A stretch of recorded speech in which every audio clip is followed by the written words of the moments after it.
Assalamu alaikum wa rahmatullahi wa barakatuh. A very good morning. My name is Faisal Kassim and welcome to a special edition of the Live Real Talk. Remember, on the 10th of February, the former Lands Minister, Zakaria Njeru, appointed a 39-member team to look into the 288 matters. We had the first episode where we hosted the chairman, Dr. Ahmed Kalebi, right here in studio, where he told us, he gave us the story and what was happening. Few weeks, literally counting down days until their tenure comes to an end. They are on the final stages of their mandate as the task force to look into the redevelopment of the 288 Kibra Nubian land. In studio this morning, I have amazing, great minds panelists who have volunteered their time, sweat, resources, expertise to look into the matters of 288. But before we get into that, let's look at the president's commitment. Urban. Tuko na vijana wengi Nairobi hawana ajira. Na sio Nairobi peke yake, Kenya mzima. Na ndio tukasema lazima tukue na mpango kamili ya kupanga ajira ya hawa vijana. Watu wengi walikuwa wananiuliza, huyu president ambaye anasema anataka mpango ya housing, nani alimwambia hatuna manyumba? Hiyo mpango ya housing sababu yake ni mbili. Ya kwanza, sio manyumba zaidi, ni ajira zaidi.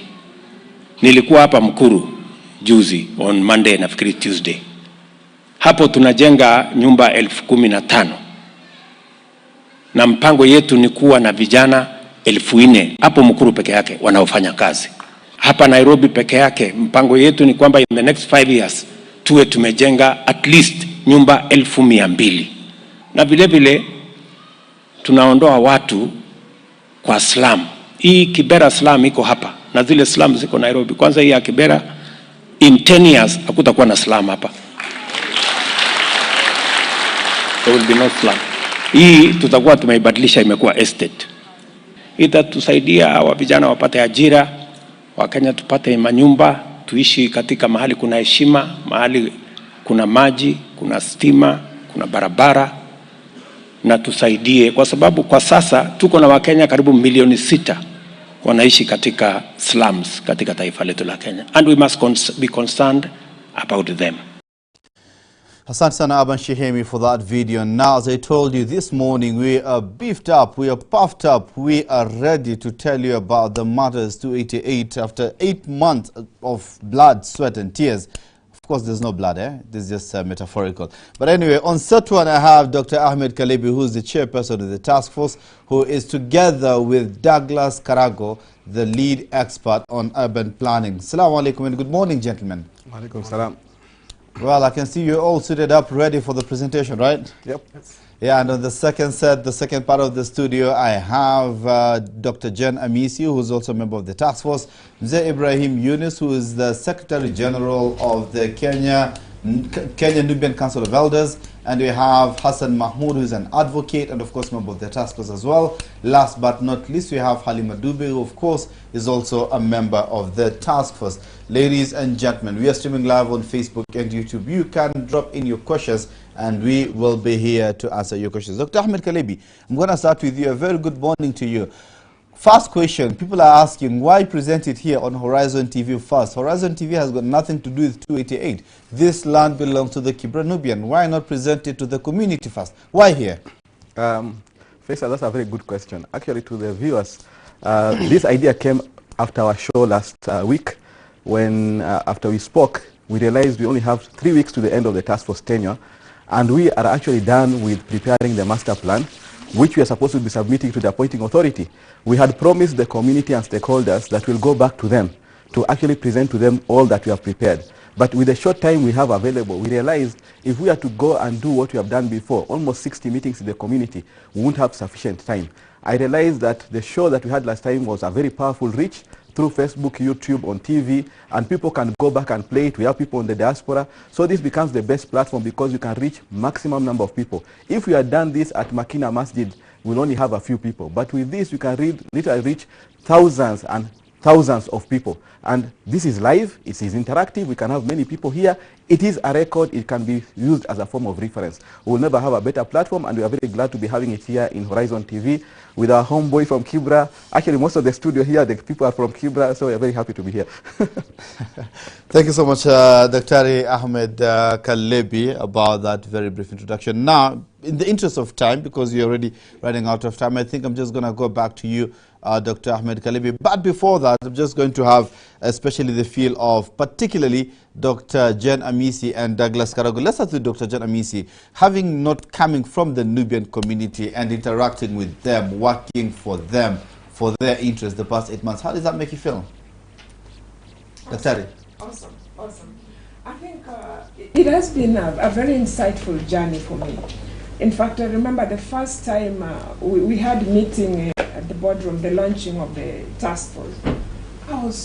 I didn't get it. It was like the first time I'm clearly getting interaction with the Nubian community, and I didn't understand what is this, what is Nubian community, what is Kibra, and why them.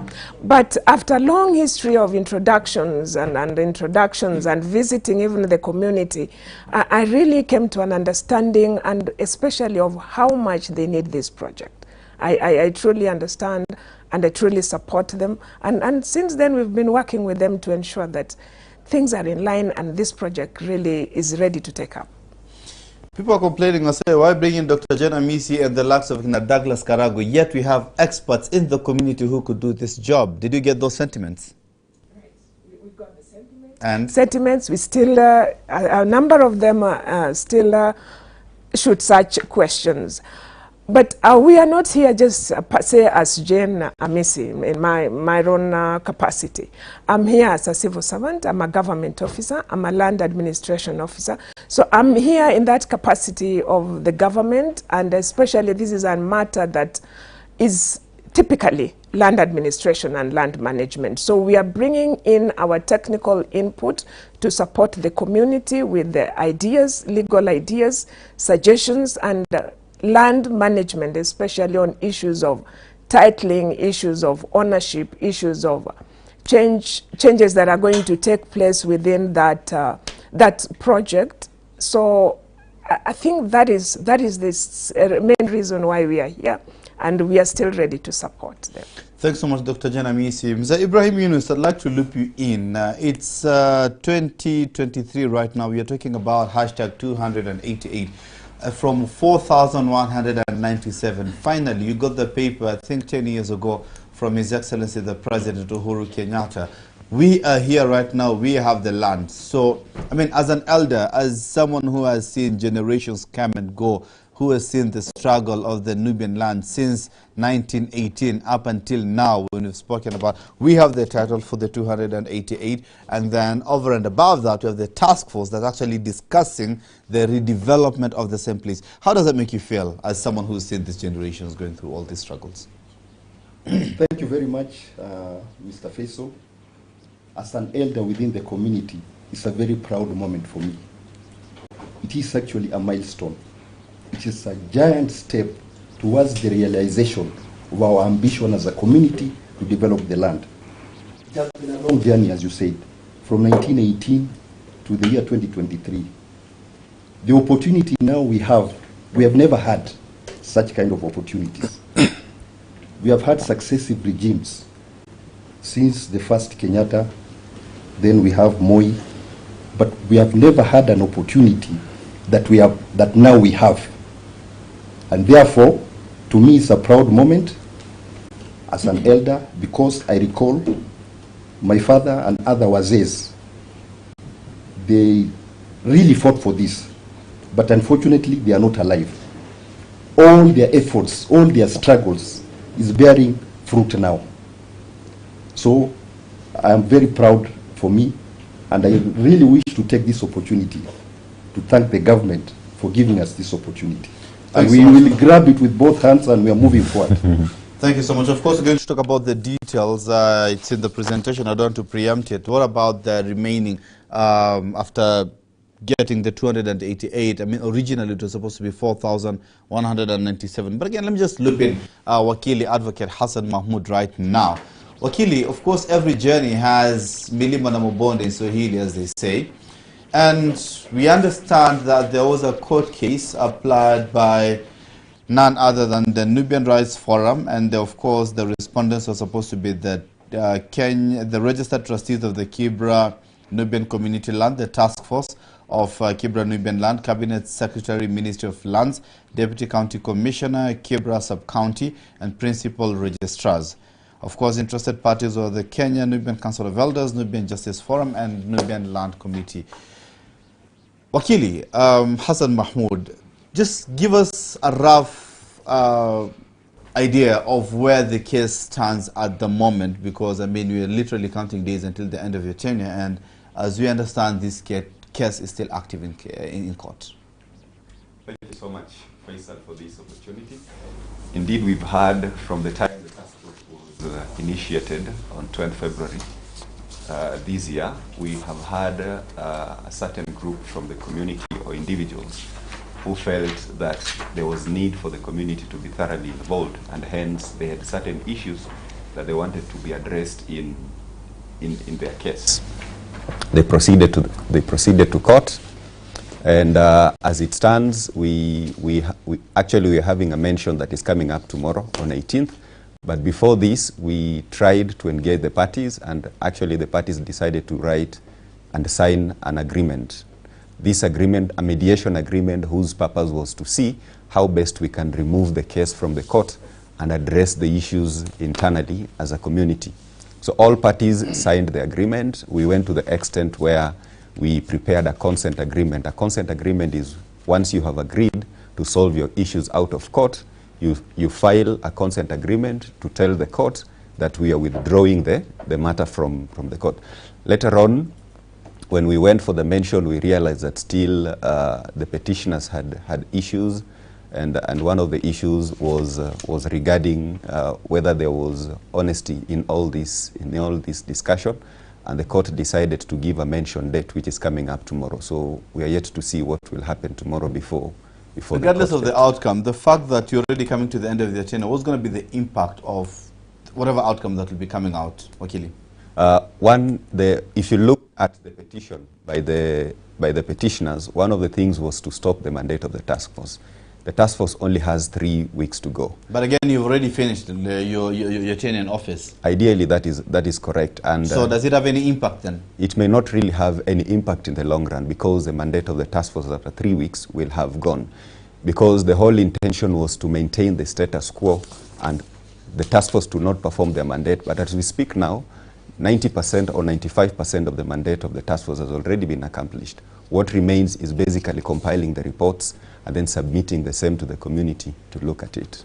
Will it then impact the recommendation? Because some of the things that they were contesting in the petition that I have a copy here, and we interviewed one, Jamaldin Yahya, was about the implementation of the whole project, saying that there have been historical injustice. So will the case or the outcome of the case impact the implementation phase? If the task force completes its mandate, the report has been presented to the community. The community but the task force is not the only respondent here, Wakili. There's yes, also the task force is not only the cabinet secretary. Once we are done with the report and the report goes back to the community, it is now upon the community to look at the implementation of that particular report. If the case continues because if you look at the whole petition, it focuses so much on the mandate of the task force, the mandate of the trustees. Past the task force mandate, you're not going to say the status quo has been maintained, because the objective or the purpose for which the task force has been formed has already been actualized. If you look at the Gazette Notice number 1414, it is very clear what is the mandate of the task force: to propose, to assess, and propose practical solutions to the community. And how do we do that? What is the methodology? The methodology is we meet the community, we sit in meetings, in barazas, we collect the views, we analyze, and we take back to them. Past that, then we can say the parties can always look for other mechanisms of addressing those. Hassan, Halima Dube, just want to loop you in, and of course, being someone who has traversed the continent and the globe, by extension, you've moved, you've seen different places, you've interacted with people from different places. I'll ask you the same question I asked Dr. Kalebi 2 weeks ago. What is it in this project that makes you so hopeful that the 288 redevelopment project is going to be successful? I'm saying this because it is noted in a number of papers, including the one by Ellen Barson and Harvey Jacobs, that majority of this quote-unquote informal settlements upgrading projects usually fail.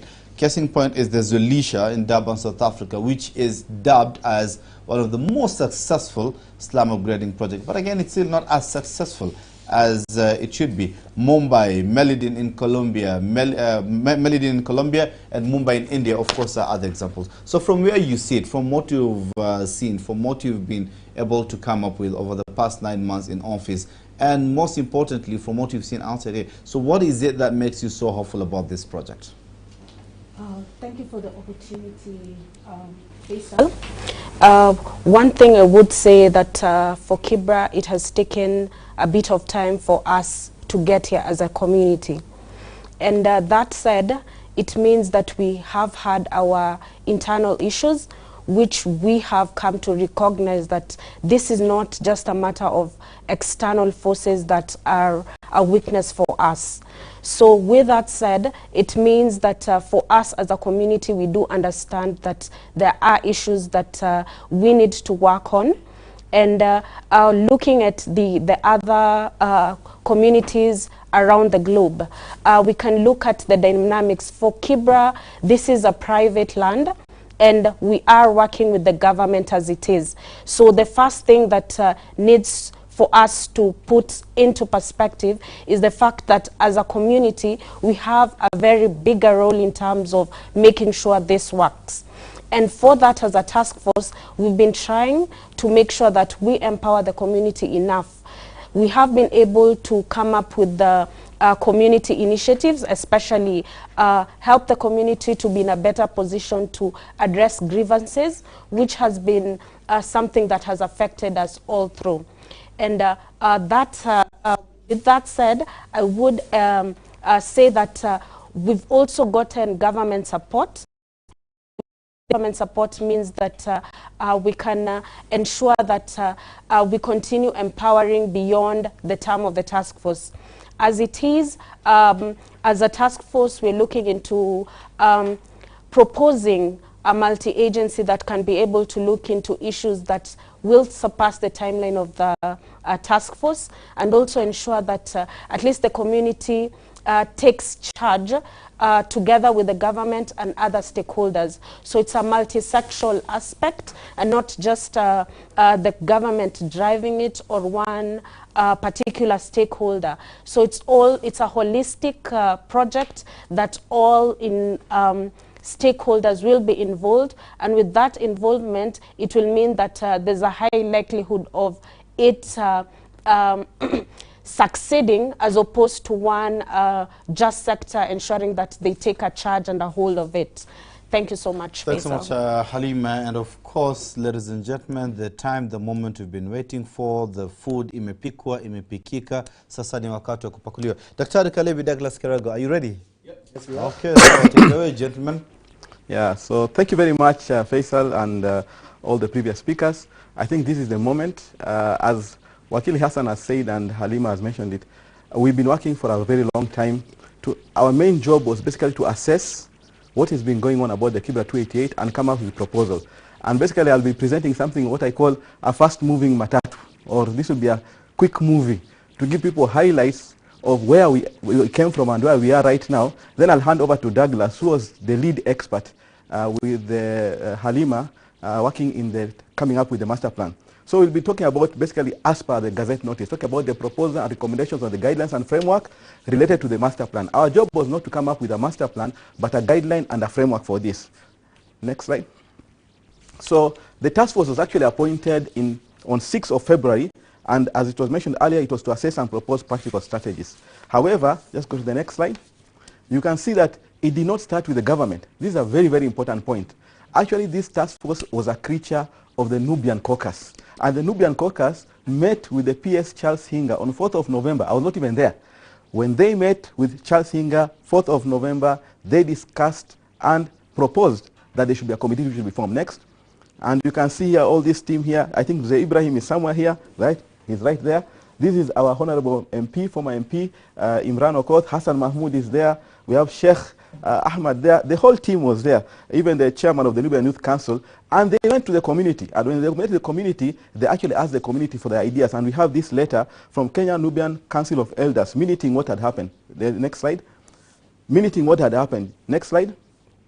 And actually, in that letter, which was the minute of that record, please just stick to the next slide, it shows that by a show of hands, members of the Kibra Nubian community had agreed and directed that the caucus should partner with government. This was on 6th of November 2022. Next. And the position was communicated, and we actually got a letter from Shafi. And this letter from Shafi actually stated, written to the cabinet secretary, Zakaria Mwangi-Njeru, on the 9th of January. Shafi was one of the members who had been proposed to be part of the task force. And in this letter, very interestingly, he wrote that the position communicated earlier by the Kibra Nubian community in their meeting of, which was supposed to be 6th of November at Kibra Primary, is the same position, go to the next slide, the same position that he was endorsing, and the community reiterates that they are anxious to develop their land, and they very much welcome the government position that they are ready to provide all assistance, including technical input, and the community wishes to share their concerns, and that the actions of a few selfish individuals should not be allowed. The background to this, very interestingly, was that at that particular point, the trustees were not on board, but other members of the community were on board. And as a result, then we had the task force formed. Next slide. So the task force was actually inaugurated on 20th of February. By that time, we had everybody on the table, including Jamaldeen and Shafi and others. The trustees came on the table. As you can see, Charles Singer was here. He actually inaugurated the task force, and it was very, very clear as per the mandate of the task force that we are supposed to regulate our own affairs. Nobody is going to dictate to us what we are supposed to do. And we moved on. Next. And we ended up forming 4 working groups, very, very important. As the community knows, we have a land legal working group composed of lawyers, experts, people from the AG's office. We had the People Public Participation Working Group, which has been doing a very good job, governance experts amongst them. The Master Plan and Vision, we had urban planners, physical planners, architects, wash experts, engineers, people we never have had as a community to be able to do this job. So what we are presenting is a result of the efforts of all these people, as well as a development and finance working group. And they came up with their own work plans. I don't call them committees because they should work. They came up with their own work plans, and whatever we are producing today is actually the results of their efforts. Next. So this actually highlights to you the journey that we went through. And we had public sensitization, followed by views collection, analysis of collected views. We went all the way to doing a review by the experts. We had a briefing session back to the community, and ultimately, we are in the stage of fine-tuning our proposals and recommendations into a final report. Next. So it is very, very important that I give this context. And a lot of people have actually appreciated this, including Dr. Jane, who had spoken earlier. The land history of the Nubians. Most people, when we go to the community, before we explain to them this, they wonder, why is the government particularly giving these Nubians all this? Even Douglas, I remember, I was wondering, what is so special about the Nubians? Not that we are special. Of course, we are special, yes, but not exactly like that. So in terms of the Kibra Nubian land history, the Nubian soldiers actually came to this part of the world. In 1904, they were already settled in Kibra. Back then, it was more of a forest near the King's African Rifles 3rd Battalion Barracks, the current Langata Barracks. The soldiers who had been serving from the 1880s, by 1912, between 1912 and 1917, as they are getting decommissioned, they are given that land as their pension. Most of those soldiers who had worked more than 12 years actually got Shamba passes. And actually, between 1912 and 1917, we had 291 soldiers who got this, and then eventually we had 397 of them. In 1918, the government actually gazetted the land, 4,197 acres, as Kibra Military Reserve. Reserve. Other people had their areas gazetted, Wanubi wakakuwa gazetted namna hiyo. In 1934, a survey was done demarcating 397 plots with Shamba passes to these soldiers and their families.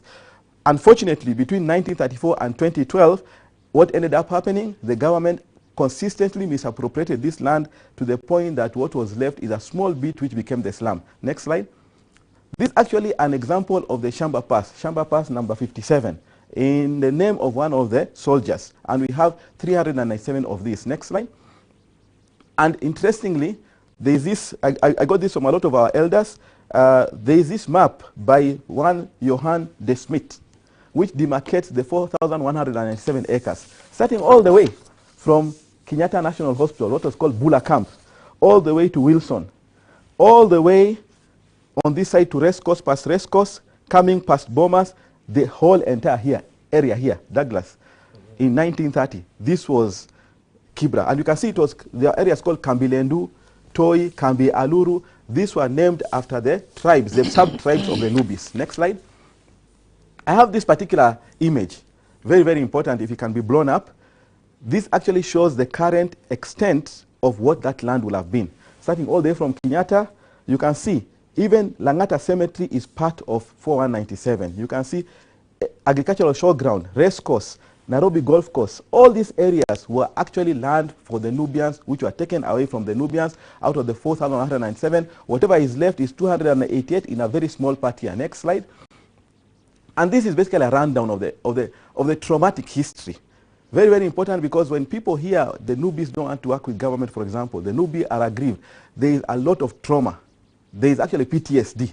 And actually, again, we can blow on this. You can see in 1920, that was the first misappropriation after the land had been given, when the Royal Golf Club was actually extended, expanded from 216 to 429 acres. People who are living there would just basically be evicted from their land.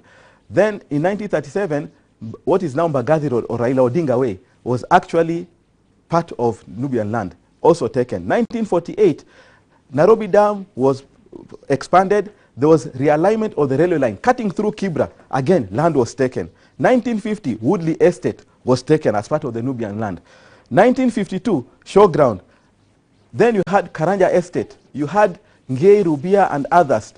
You had Karanja Estate Phase 2, Fort Jesus, all the way to Olympic Estate, Ayani Estate, Moi Girls, High Rise. All these were Nubian lands that were taken away from them. And every time the land was being taken, guys were being squeezed further and further into around the area of Makina. Next. So the Nubian actually have been fighting for their land rights all these years. In 1932, they actually submitted a memorandum asking why they don't have title deed. Wahindis had title deed. Wazungus had title deed. The Nubis, they had a Shamba pass, no title deed. Maybe they were third-class citizens because they were blacks. In 1960, they lobbied the Secretary for the State for Colonies, asking for compensation for their land because the land had been taken where the railway was and the rest. The MP then, Yunis Ali, the late father to our chair and our member of the Taskforce, Yunis, his dad was the first and only MP from Nubis who actually fought and didn't succeed. Raila Odinga, when he was the MP for Kibra, raised this. Let Ken Okoth also raise this without success. In 2002, Kenya Nubian Council of Elders, working with Center for Minority Rights and Development, who under the current PS, who was a lawyer working with them, then they went to High Court, petitioning for their rights. Nothing was happening. They actually demonstrated in court. And they decided to actually approach the African Commission for Human and People's Rights, People's and Human Rights in Gambia. They demonstrated to the High Commission, but in 2015, there was a landmark ruling. Next slide. And this landmark ruling, you can actually find it on the internet. It established three main things. Number one, it ruled that the government had violated the rights of the Nubis. This was a landmark ruling. And it called that there should be an objective, transparent, non-discriminatory way of dealing with the Nubian Kenyan citizenship rights. Because when you don't have citizenship rights, that's why every administration could just come and trample on their rights. But more importantly and pertinent to what we're discussing today, it says that the government will recognize the Nubian land rights over Kibra by taking measures to grant them security of tenure. Because the land had been misappropriated, it also called for compensation. And it must take measures to ensure that any future evictions are done in accordance with international human rights. Next slide. And this is actually part of the ruling. Next. And what I've highlighted here about recognizing the land rights is history Ajaba. If you go on the internet, you'll be able to see it. Many people have studied this. Unfortunately, it has not been enforced up to then. In fact, they had actually said that the government was supposed to report back in 180 days on the measures taken to implement this decision. Next. This is when we got our title as the Nubis. It was handed to us in 2017, although it had been issued in 2013. Next. This is actually a copy of the title. Next. Where you can actually see is talk about the registered trustees of the Kibra Nubian Community Land Trust. In their wisdom, our elders who are there then, led by none other than one Jamaldin Yahya people like Gore, they actually are the ones who drafted this and made sure that it was under a trust, to make sure that nobody can then come and subdivide this and steal it or sell it. And that has actually protected. Unfortunately, from 2013 until today, nothing has happened. Next. This is the actual demarcation of the land for people who know Kibra. This is on the side of Kilimani, Ngong Road. Here is the Kibra Drive. Hapa ni pale kwa DC. This is the new Langata Link Road. This is on the side of Toi with the Makina City Council Market and the cemetery. Pale Karanja Road, Salama. We call it Salama. Kibra Primary. So whatever is bordering here, all this beige color is part of the Kibra 288. There's a river here. This river leading to Nairobi Dam and another river here. They are the natural boundaries of the 288. So it is actually 288 acres. People ask why only 288 when there was 750 acres by around 2013. It is because the government of the day, talking to the Nubis, said, let the Nubis occupy this. The other tribes, they will be given land as part of the slum upgrading, although it never really happened. Next. So this is actually a drawn map of the 288 as of March. The population in this place, very, very important, because when you're doing planning, urban planning, like what Douglas was doing, this is the data they needed. And they even need more data. But the current data, the most recent data we have is the 2019 census. The population of Kibra, which combines, of Kibra 288, which combines Kibra constituency and part of Langata constituency in this area of Silanga and part of Lainshaba, the population is about 90,000. Even if you are to extrapolate, it will not go more than 100,000. The number of households in Kibra, 32,944, it will not be more than 35,000. And this was a census of door to door. It has one of the highest population density, but not so high compared to even Kilimani, because most people are living on ground floor. All this space is unutilized.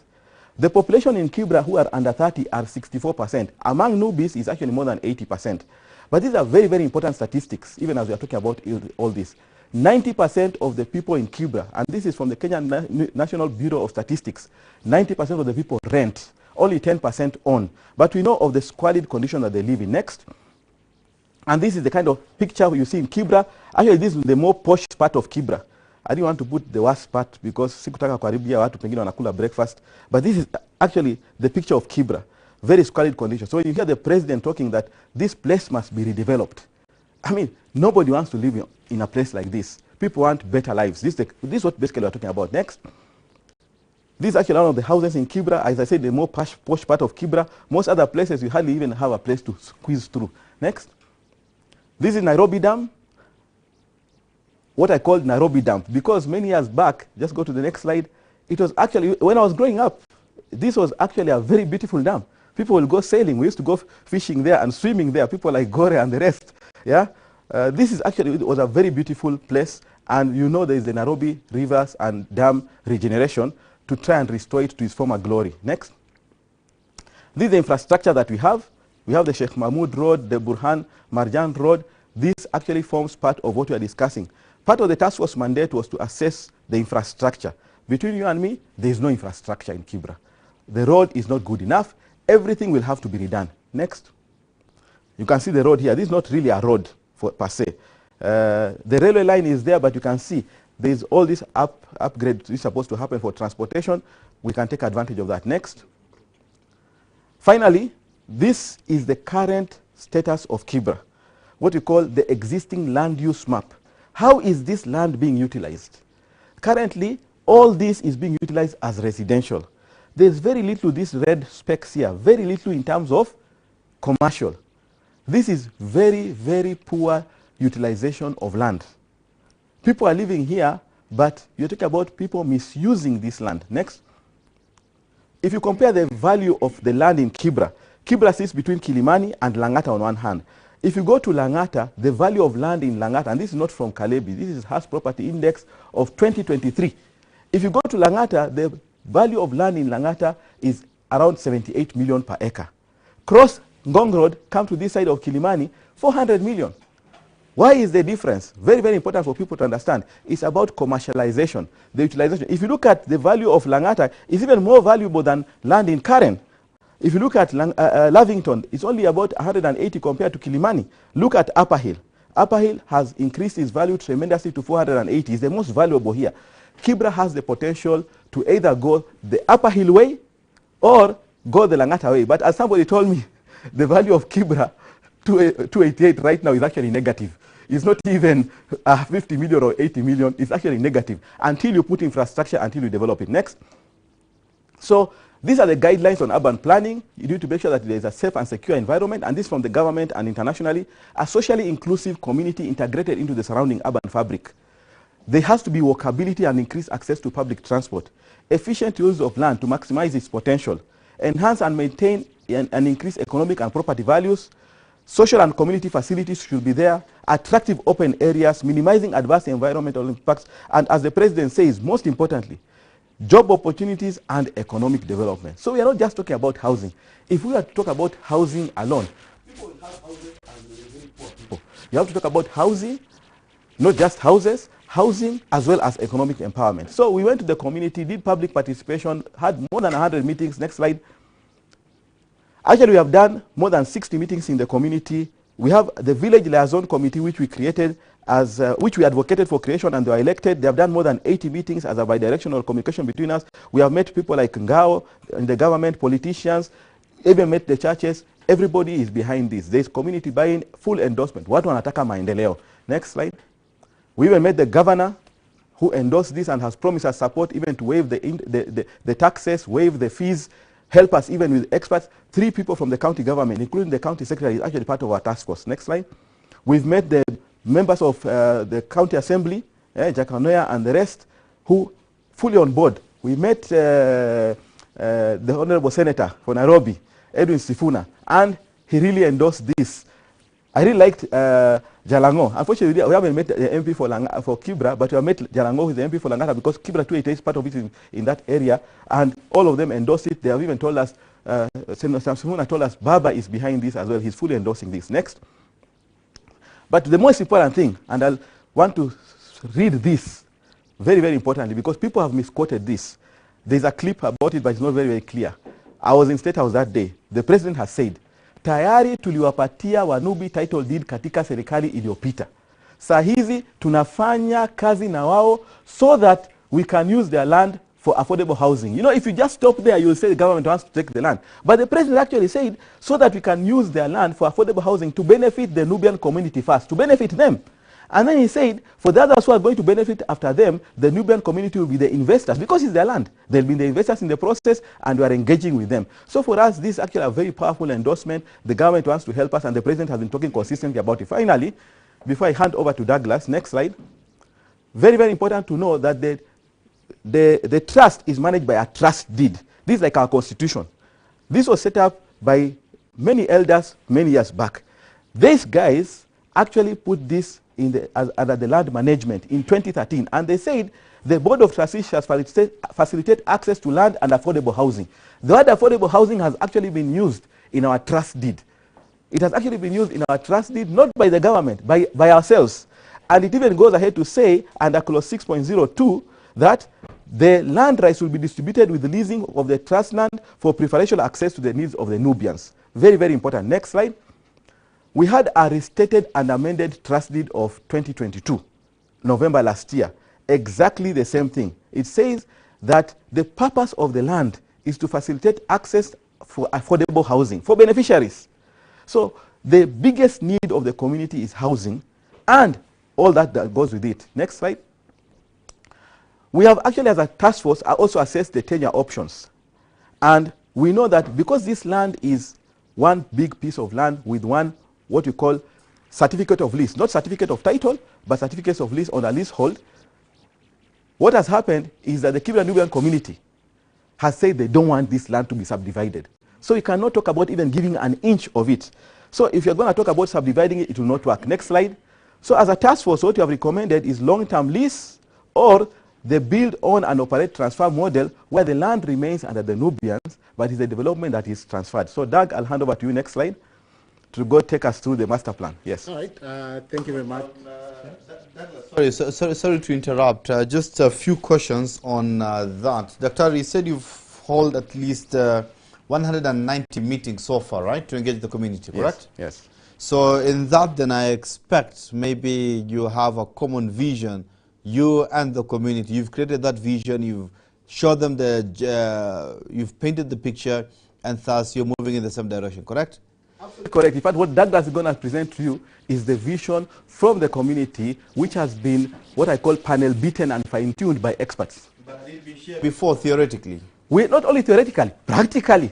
When we go to the community, we collected their views in March and April. We went in May, analyzed this. In June, we met their representatives, organized groups, many people we have met. In July, we went back to the community. What Douglas is presenting now has actually been presented to the community with a bit of fine-tuning. You'll actually see there's a first concept, a second concept, and the final concept that we have right now. There are fears about historical injustices, and I want us to watch this clip by a lady who is actually part of the village liaison committee member, I'm informed.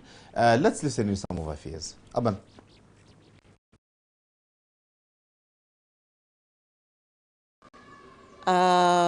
Uoga wetu wengi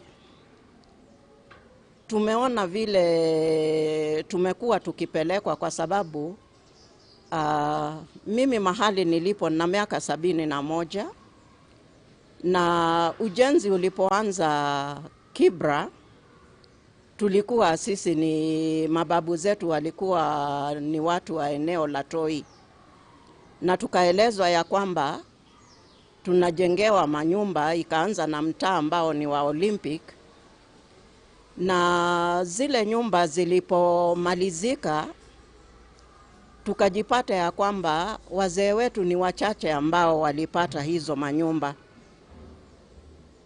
Ikawa tumeletewa jamii ambayo hatuijui, na ilhali tunajua Kibra hapa ni kwetu. Ikaingia mtaa ambao ni wa For Jesus. Lile jambo nalo likatokea tena, manyumba zikajengwa, na kusema ukweli zile manyumba tulikuwa tunaambiwa tunajengewa sisi hazikuwa ni za bure, kwa sababu ilibidi walipie. Ilikuwa under housing finance, na wazee wetu walilipia mpaka dakika ya mwisho. Kwa hivyo sisi tukiangalia uoga wetu bado unaingia. Tulipoingia Lomle nao pia mambo ni hayo ndio walifanyiwa. Imekuja mradi ambayo ulikuwa ni wa slums upgrading. Mimi nilikuwa mmoja wao wakati President Kibaki akifungua ngambo ya pili, na dakika ya mwisho hilo jambo ndilo lilitokea, kwa sababu wale wamefaidi pale hakuna mnubi hata mmoja na nyumba pale. Tukiangalia mtaa wa high rise ulikuwa unajengewa wanubi, mpaka saa hizi hakuna mnubi hata mmoja na nyumba pale. Sasa uoga wetu na kwa jamii yetu ni ya kwamba hata hii 288 tunaambiwa bado tu create nafasi ambao ya jamii ambayo si ya kinubi, na pia tukijaribu kuangalia tumetengamana nao kwa muda mrefu, kwa sababu ilikuwa tupewe 700 na 400 ilitolewa tena, na ikawa sasa ni ya jamii ambayo sio ndani yetu.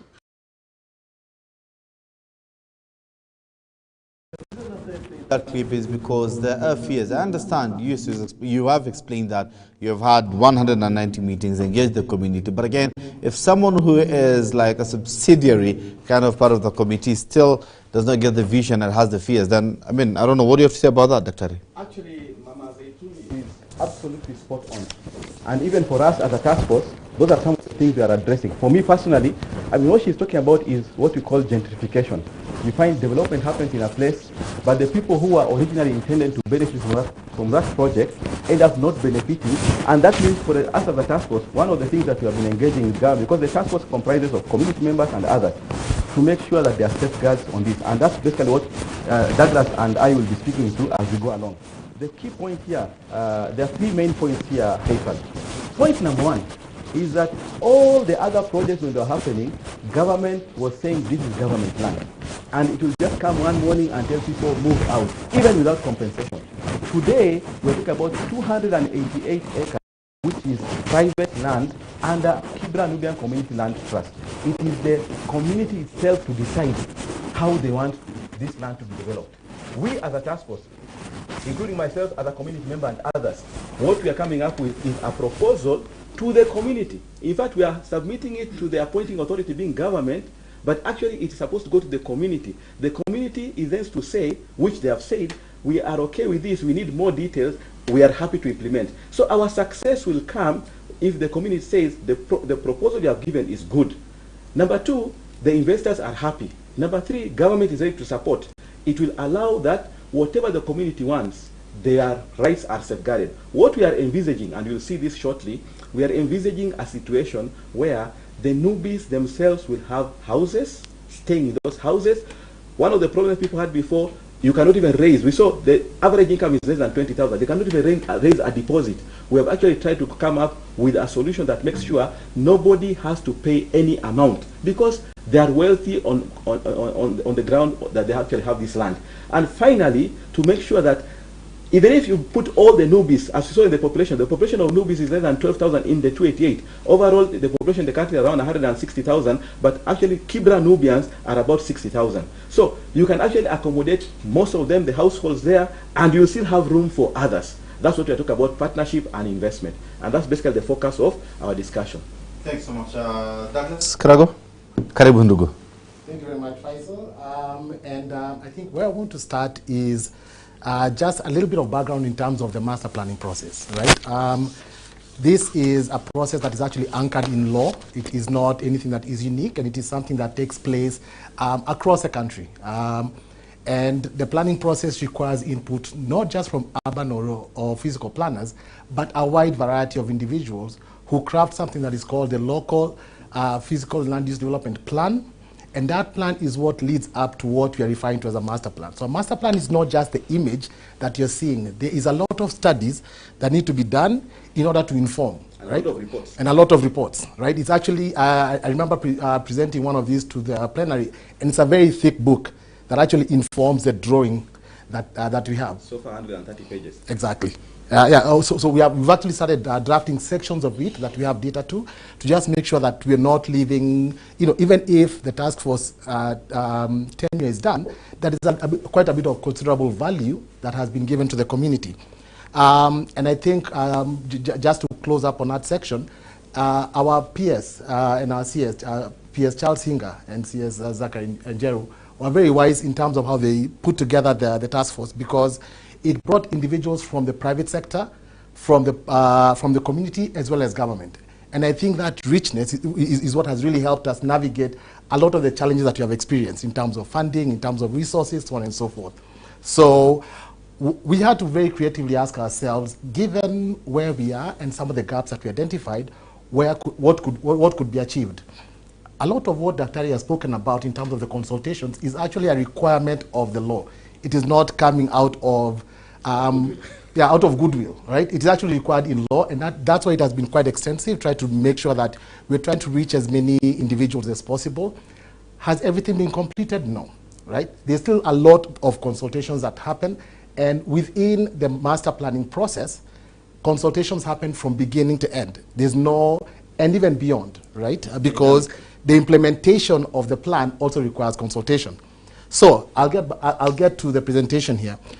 We went out to the community and started the conversations around what does the community want to see? What do they want to see with 288? And 4 items came up, bubbled to the top. One is that the community is insistent on perpetual ownership of 288. As our chair, Dr. Kalebi, said, it cannot be subdivided. So that land must be planned intact. The land 288 has to create generational wealth. So we're not just looking at addressing current community needs, but stretching it out into the future. The third is that the community must be livable, right? It must be a space that takes Kibra from where it is right now to a place that is aspirational, even from folks from outside. That way it becomes a magnet and attracts investors for commercial purposes, as you will see, as well as residents. And finally, sustainable livelihoods must be built in, right? And sustainability here is across the divide, from environmental sustainability right through to the social as well as the economic. Next. I won't belabor this too much because I think that I spoke to it, but what I want to emphasize here is master planning, you plan for the people. You're not strictly looking at how you're going to apportion land, right? Kugawa 50 by 100s. That's not what it is, right? Master planning is about the people and making sure that the needs and the requirements of the community are taken care of. And not just for the people, but with the people. And that is why you do a lot of consultations to make sure that there's a lot of rich engagement that is happening. Next. One of the key achievements that we're able to achieve as a task force is to actually map 288 digitally. What you're looking here is we had a private company that came in and actually donated these services for the purposes of us being able to identify, one, what are the boundaries of 288? Each of these structures that you're seeing is actually digitized, right? And that's how we're able to figure out that there's quite a lot of commercial activity when you look at it from above. This is using drone imagery as well as working with community members to identify all these land uses. So this will actually help a great deal when it comes to understanding the number of structures, so on and so forth, and also to make sure that there's a document called the Notice of Intention to Plan, which was gazetted. And because that is at the start of the planning process, what that does is that it freezes any future development after that. And when that, exactly. And when that drone image was taken, that actually helped to identify those structures. Next. That's just a topography of the land, and that is usually required. This is very high.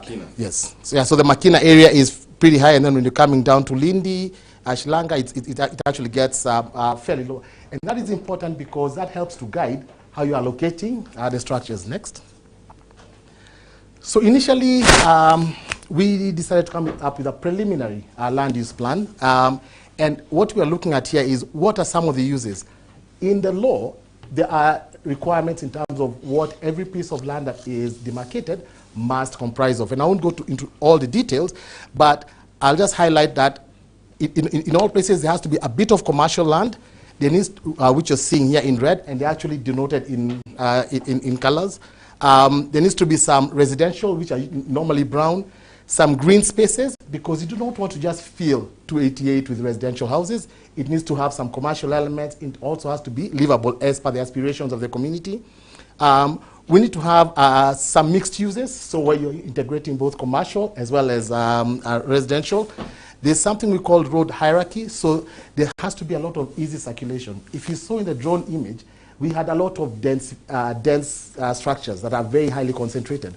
So what you need to do is to unpack that and make sure that the residents can actually maneuver very easily, and also from a safety and security perspective, whereby whether it's fire engines or police can actually get in, ambulances and such. Next. But just to mention, just go back 1 second. Yeah, just to mention 1 second here that this was actually just land budgeting. To allocate land, it was not really the proper planning, but that's just land budgeting. That was a preliminary, yes. Yeah, Douglas. Faisal? Yeah, proceed. Okay. So we've been trying to play around with some numbers to try and understand, okay, how are we really going to unlock the value of 288 and understand in terms of densities, in terms of units, how many units can you fit in a specific piece of land. So when you look at the medium density, if you are to build ground plus 4, right, well, we found that on about approximately 50 acres, you can fit 10,000 units, right? If you get into high density, so these are units that are much more densely packed, but with still a lot of circulation and green spaces within to make sure that they're livable, you can fit 40,000 units on 73 acres. What does this mean? This means that out of 123 acres, you have covered, out of the 288, right? Like I said, these are numbers that we're just playing with. The numbers are not conclusive, and that the process has not reached there yet. Next. So we continue to play around with the areas, try to subdivide some of the blocks to try and see, okay, what would that look like, and how would that land budget change in terms of the proposed land use plan. Still try to maintain the green spaces at the, towards the dam, because the dam is such a rich resource that, as Dr. said previously, was used for recreational purposes. So if that can be brought back in, because you have to look at history, you can't just look forward, right? You have to take advantage of what it is that you learned in the past and what you can do presently. So try to play around with that, try and see how we can designate some of the blocks. So instead of just one big piece, narrow them down a little bit. Just to add, this land also will not just remain vacant. It's what we're going to use for decanting sites and also for things like light industry and the rest. Yes. Next. All right, so then we have to start creating a bit of imagery, right? To try and give the community a feel of what would it look like, right? And the idea behind this image that you're seeing here is to have a grand entrance into 288, right? If for those of us who have watched the marathon, when Kipchoge is running through the Brandenburg Gates in Germany, right, in Berlin, there's an entrance that he normally goes through that is very grand. So thought we could do the same thing, and as you can tell, incorporating a lot of Nubian and Islamic feel to it. Next. Right, thought about coming up with some images of some of the commercial centers that we can envisage. Now, as you can tell, these are really forward, futuristic looking. And the idea here is that you're going to make something that is iconic, that is rich, that cannot be seen anywhere else. And actually, these were instructions from P.S. Singer and the community. And the community as well, in terms of the aspirations, because they said we want something futuristic, something that will stand the test of time, right? Because if you build the same thing as everybody else is building, then you lose that competitive edge. Yes, what is the attraction? So really want to try and make sure that cultural centers, and I'll speak a little bit to this. As part of the field visits that you conducted, the task force was able to learn about the importance of Nyumba Kubwa. And the idea here is, how do we take advantage of existing cultural history and build it up, commercialize it, and pay homage to its significance in the community and the heritage. And that is what you're trying to bring about here, is a cultural center that will speak to Nyumba Kubwa, expand it, and make sure that it is actually becoming a destination for cultural tourists, knowledge center as well. Next. You cannot stay without hotels. I think it is important, because if you're going to have a cultural center that people are coming from all over the world to visit, it is important to have some iconic hotels as well. Next. Just some concept images of some restaurants. Well, people can have gurusa and the rest, yeah? This is very important, you know? Yes. And just to be very specific, all these are actually AI images that were developed by some of the consultants, and these are the people that have come to really help to enrich the task force. Next. Right. So this is just a concept of some of the high density apartments that we're thinking about. But just to add, at this point we are talking about G+8. Yes. But subsequently we have been told by Kenya Civil Aviation Authority, because we are near the Wilson Airport, what is the height restriction? Height restriction near the dam, in the low-lying areas of Lindi, Shaba, Shilanga, you can actually go up to 25 floors, because it was originally 12, now you can go to, now if you go to Makina, you can go up to 12 to 15, but we have been asked to apply for 20 to 25. If they allow 20 to 25, it means we can actually multiply the number of units by 3-4 folds. So you're actually looking at taller buildings, but very well done. Yeah. And I think more importantly, what it also does is that depending on the height that you go, as long as it's a sustainable height, it also reduces the footprint, right? And opens up more land for other users as well. And the idea here is that you're not just housing people. This can also be, you can have some commercial, mixed use. It's a mixed use development. What that means is that you could even have offices in there, right? Commercial spaces at the bottom. And even as you're discussing yesterday, you could have, for example, as opposed to having a Huduma center that is so far, they could have an office within here. That will bring in services closer to the people. And it's not a very new concept. If you go to Isili, people have commercial, half of it, then residential. Exactly. If you go to Dubai, you go to Saudi, that's how people live. So you actually make maximum use. So when you talk about mixed use, it's mixed residential and commercial. And commercial, yeah. Next. The idea of souk is very significant, as we heard from the community. There's really a need to have a souk, and yet what the concept plan is talking about right now is to have a souk on the northern side, near Toi, and then one on the south side near Shilanga. Douglas, if you allow me, because you said it's an interactive presentation, just want to loop in our mzee here first before you go on a very short break, because I'm told we are due for our first break. Lazima tulipe bills, ndio tupate pesa kulipa ushuru.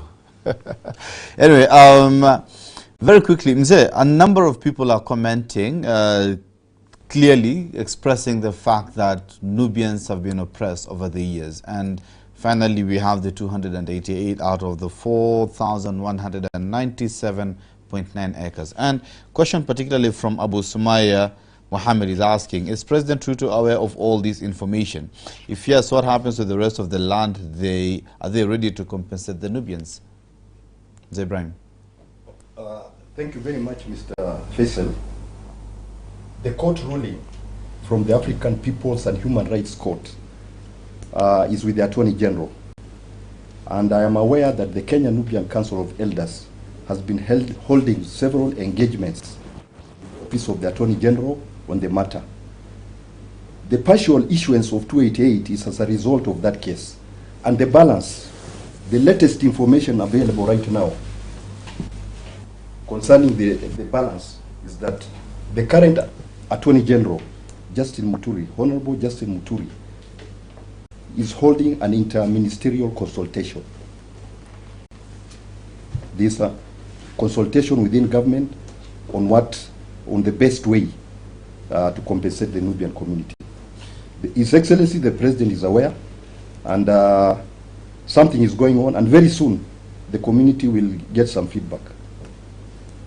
About that. Thanks so much, Mr. Ibrahim Yunis. And that's how we are due for our first break right here on a special edition of Live Real Talk Show. I mean, a number of questions that are coming through my inbox through the HorizonTV WhatsApp number that are scrolling down on the screens right now at the moment.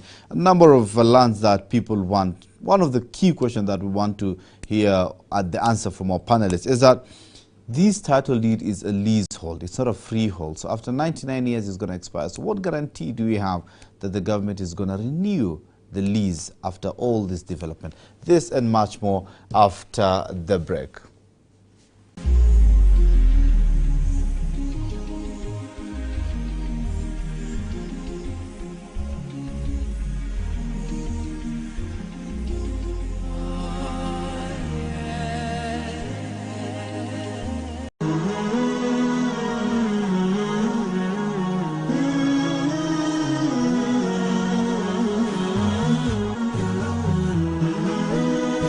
HorizonTV, the beacon for the nation. Verse of the day. أعوذ بالله من الشيطان الرجيم. بسم الله الرحمن الرحيم.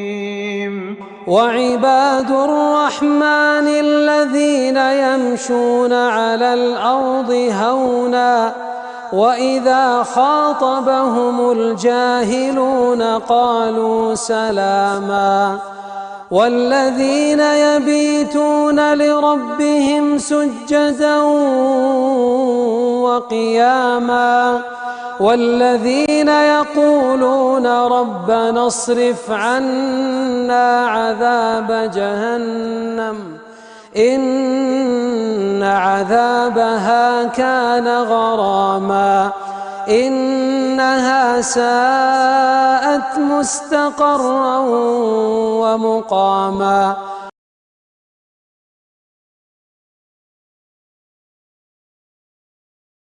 Katika kipindi kijacho,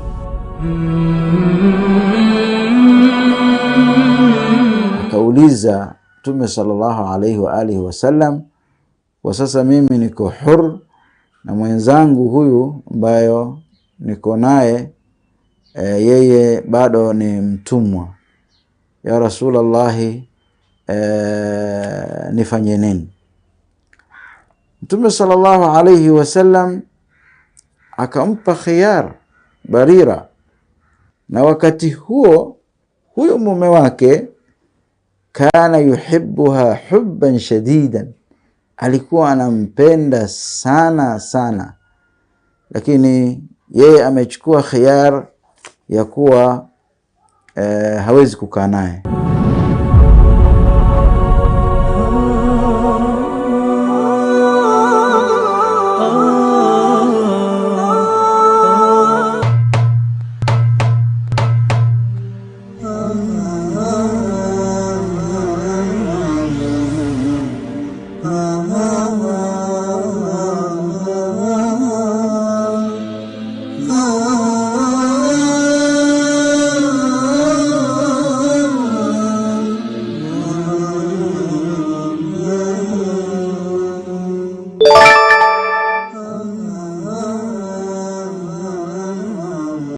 Nimesimama kwa niaba ya kamati ya msikiti wa jamia kwa sababu ya yale ambayo yanawapata ndugu zetu Gaza.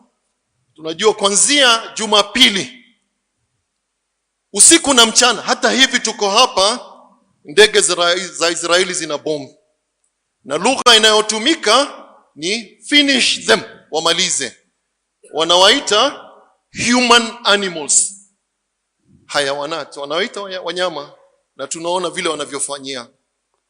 Mtume sallallahu alaihi wasallam ametuambia katika hadithi niliyoisoma, mfano wa waumini kama kweli sisi ni muuminin ni mfano wa mwili mmoja. Kiungo kimoja kikiuma, mwili mzima utakosa usingizi na utapatwa na maradhi. Jiulize wewe, siku ya kiyama tukiulizwa na Mwenyezi Mungu, ndugu zetu wanapochinjwa na kuuawa, tulifanya nini? Unatoka hapa unaenda nyumbani, unakula, unalala. Jiulize, ndugu zetu wanalala, wanakula. Na kadhia ya Palestina sio kadhia ya Waarabu, ni kadhia yetu. Kumbuka Al-Quds ndio kibla cha kwanza cha Waislamu. Kwa hivyo tunawatangazia, tunachukua mchango kama jamii kuwafikishia ndugu zetu Gaza. Kuna namba pay bill namba 150770 150. Hiyo sadaka tunaambiwa saa hizi toa 150770. Jina la account Gaza. Hiyo sadaka tunaambiwa today, skip your lunch today, reduce the food you're going to take to your children. Can we stand in solidarity with our brothers? Just like the enemies are standing with their brothers, can we stand up with our brothers? Siku ya kiyama sijui tutaambia Mwenyezi Mungu nini. Kwa hivyo nafaka tunaambiwa hapa tutoeni. Na siku ya Jumapili hapa jamia, viongozi wa Kiislamu watakutana na watu wengine wanaojali haki za binadamu. Kuja tutatoa press statement hapa kuhusu msimamo wetu. Wale waliotoa msimamo hapa Kenya wakasema tunaunga mkono Israel, hiyo ni yao, it's not on our behalf. Wale wanaita wa Palestina ma terrorists, hiyo ni yao, sio yetu. Sisi tunaona ni ndugu zetu wanapigania haki yao, wanajikomboa. Kama vile hapa Maumau hatuwezi kusema walikuwa ni terrorist. People fighting for their rights, we cannot call them terrorists. Kwa hivyo hiyo ni lugha yao. Lugha yetu ni kuwa tunasimama na ndugu zetu wa Palestine kupigania haki zao za ardhi yao. Wao ni madhulumin. Brothers and sisters in Islam, as at yesterday, 330,000 of our brothers and sisters in Palestine have been displaced. Over 1,000 have been killed. 474 of those killed are children. 6,000 are seriously injured. Ulimwengu, viongozi wa kilimwengu wa umagharibi wameunga mkono Israel kwa tendo lake dhidi ya Palestina. Na Netanyahu amesema wazi kwamba yeye anataka annihilate, kuifuta Gaza. Kwa hivyo hawajali, wakipiga waume, wakipiga wanawake, wakipiga watoto, kuvunja, hawajali. Nia yao ni kuimaliza Gaza. Na la kusikitisha ni kwamba kiongozi mmoja wa nchi ya Waislam, sisemi nchi ya Kiislam, nchi ya Waislam, akajasiri kusema kwamba sisi we don't mix trade and politics. Sisi hatuchanganyi biashara na siasa, na ni Muislam. Lakini alhamdulillah tunajua kwamba kuna dola za Waislam ambazo zimekemea tukio la Israel, lakini haitoshi. Sisi kama Waislamu, si mara ya kwanza Israeli karibu kila mwaka hutokea majanga haya kupigwa, Palestine majanga haya kupigwa na Israeli. Lakini tukumbuka sisi wakati Waislamu walikuwa hawana nguvu, wakati Sumayya na Abu Yasir walipouliwa na Abu Jahal, al-Mustafa sallallahu alaihi wasallam aliwaambia sabran ya ala Yasir, subirini. Na Mtume Muhammad sallallahu alaihi wasallam yenyewe alipata matatizo, alipigwa Taif na mawe, akafukuzwa kwao Makka, ikabidi ende Madina, akapigana, lakini mwisho ushindi ulipatikana kwa Waislamu. Na sisi tunayakini kwamba ushindi utapatikana kwa Waislamu ndugu zetu Falastini. Kama Waislamu, muhimu ni dua, wasta'inu bisabri wassala, muhimu ni dua. Na sisi tuwaambia viongozi wa dola za Waislamu kwamba wana jukumu wao kuwanusuru ndugu zao wa Falastini. Unsur, ansema Mtume, akhaka dhaliman au madhluma. Na wataulizwa kesho mbele ya Allah subhanahu wa ta'ala. Sisi ambao sio wakuu wa dola, basi tuwasaidie kwa dua, na tuwaambie watoto wetu tarehe ya Falastini isije ikafa. Leo Israel yatafuta uhusiano na nchi za Kiarabu, nchi za Waislamu, ili fikra kwamba wao wamechukua ardhi ambayo si yao ipotee. Ile fikra lazima ibaki katika nafsi za watoto wetu. Ikiwa sisi hatutaweza kuokoa Falastini, hujui labda katika vizazi vyetu vitakuja kuokoa Falastini. Kwa hivyo tumuomba Allah subhanahu wa ta'ala kwamba awape nusra ndugu zetu Falastini, awape ushindi ndugu zetu Falastini. Tuendelee kuwaombea ndugu zetu Falastini, na mimi inshallah nayakini kwamba inna nasrullahi qarib.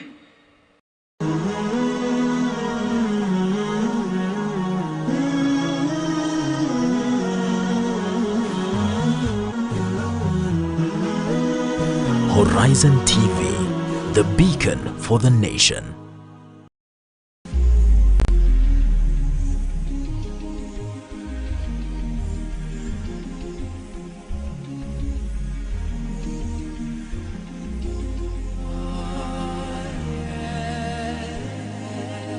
Assalamu alaikum wa rahmatullahi wa barakatuh. Welcome back to Live Real Talk special edition, where we are talking about Matters 288, the future of Kibra. I mean, from the comments, looking at, Horizon TV leo nitakuwa na kazi sana, because some of these comments are coming in Kinubi, you know, so I'll have to translate to everybody who is here. Others are saying, Sochman Amancio or Ted are saying, I'm just in love with everything here, Mungu atuwezeshe. We have Sashma again saying, Dubai Yegi fi Kibra. Basically, Dubai is in Kibra. You've taken Dubai from where it is and brought it all the way to Kibra. And Dr. Amisi, I just want to loop you in here, as when we took the break in our conversation this morning. The question was, what guarantee do we have? After painting this picture, now you're already arousing the community. They're already feeling, they're already looking at the vision, they're already feeling it. They are seeing the vision and they are buying it. But again, there's also a fear that this land is leasehold. The government gave to the Nubian community for 99 years, so it's not a freehold. What guarantee do they have that the government is going to renew their land, their lease, in respect or against the backdrop of what's currently happening in Athi River? Dr. Thank you so much, Faisal. That's real, especially what is happening in Athi River. Though I want to believe these are different circumstances. But I want to say that the government was very focused, in fact, by issuing the title here on a leasehold term. That is 99 years. And the benefits of this is that it enables the community to actually take up developments. Foremost, this was given on a 72 shillings per annum.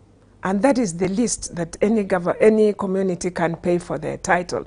Many of us know that quite a number are paying the current rates on land, which could have been extensively expensive. And now, the other aspect, which many of them have asked us, why were we not given this land as a freehold? Freehold is the eternity ownership where you don't pay any land rent. But you see, freehold locks your capability to transact on the land. You know, many of the projects or the developments that we are currently assessing and proposing today involves a lot of dynamics. We will have to get investors, we'll have to lease and sublease, and these are opportunities that are available within the freehold, the leasehold, which we currently have, which the Kibra Nubian community have currently. And then the other aspect of it is that the renewal part that is a great concern today. In fact, this is, the government is ready to renew this even with the next 20 or 30 years, as long as the development takes place. And as we know, this thing, the leasehold term, I think about 10 years are elapsing now, and that means about 80-something years are remaining. Most investments and banks require for them to actually guarantee and to offer loans for development, and investors to take up real investments such as the upcoming ones. They require about 50 and above years.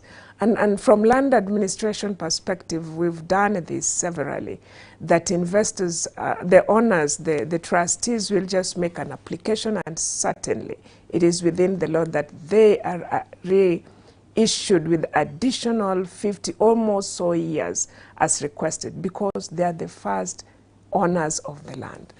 So basically there's no guarantee, just a matter of request, and it depends on the person who will be in power at that time, political goodwill, correct? This is land administration, it's not political. This is within the government, and that is the law. That is the procedure that is followed. So it is their right, regardless of who is in power at that time? Regardless of who is in power. Wow, thanks so much. Wakili, Daktari in the presentation, of course, showed us the Shambapas, and the Nubian community came in numbers years ago. The first generations was settled here, and of course some parts in Kisumu, some parts in Kericho, some in Mombasa, because they were soldiers, and the British wanted to use them in every sector possible. In that regard, Nubians are scattered all over the country, and East Africa by extension. The Kibra Land 288 beneficiaries, of course, the trust deed has pronounced itself on the matter, but still is a pertinent question that people want to understand and people want to know. Who are the actual beneficiaries? Are these people with the Shambapas in Kibra only? Are these people with Shambapas in other areas, or any Nubian from any part of this country is entitled to 288? Okay. Thank you so much, Faisal. If you look at the way in which our trust deed is designed, and by way of definition of a beneficiary, it is very clear that a beneficiary must be a bloodline descendant of the original Nubian allotee. And that means you're going back to the Shambapas that was allocated then of the people who were there. But we have also said dependents of the original Nubian allottees. And that means a dependent of the original Nubian allottee who is not necessarily residing in Kibra.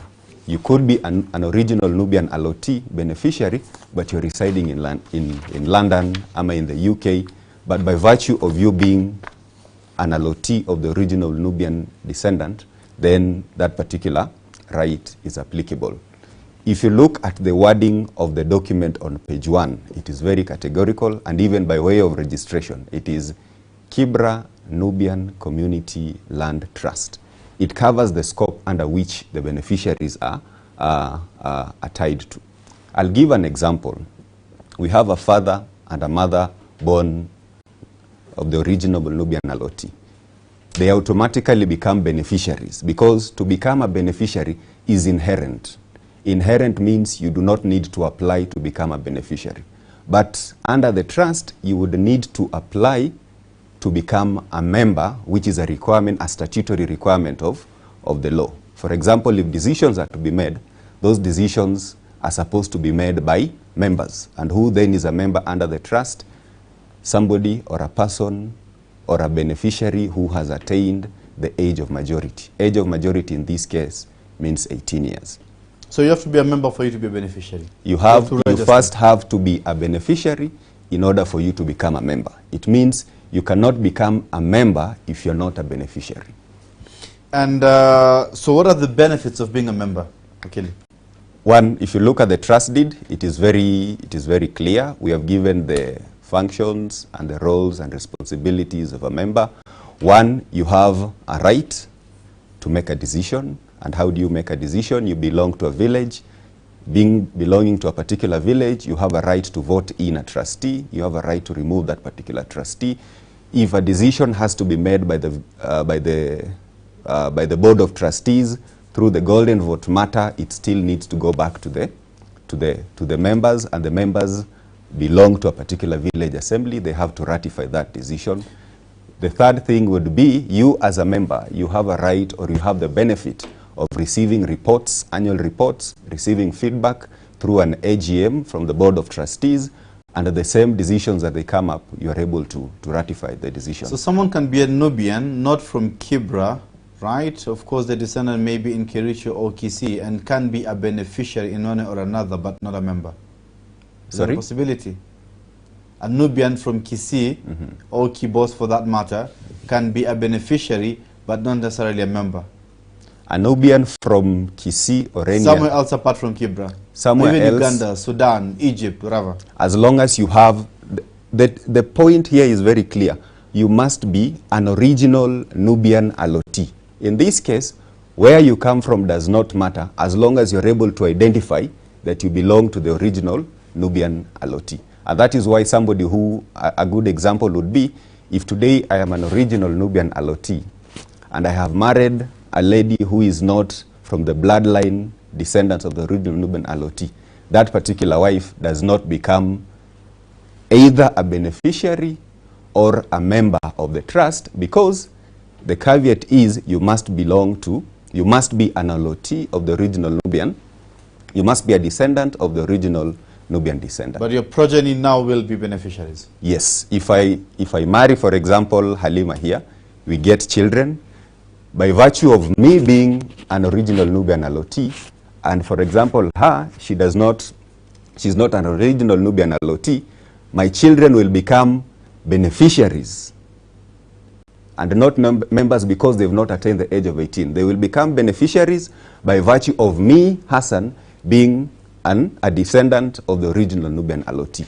But now Halima will not become either a member or a beneficiary because she does not belong to the definition of an original Nubian allotee. And the same thing applies if, for example, she's a Nubian of the original Nubian allotee, and me as the husband, I am not from the Nubian community. The children that will be born will become beneficiaries by virtue of the mother being an original Nubian allotee. Wakil is still with you. There are title deeds. There are areas with existing title deeds within the 288. Areas like the Makina Masjid, areas, people have their own individual title deeds in that case. So how have you addressed that matter?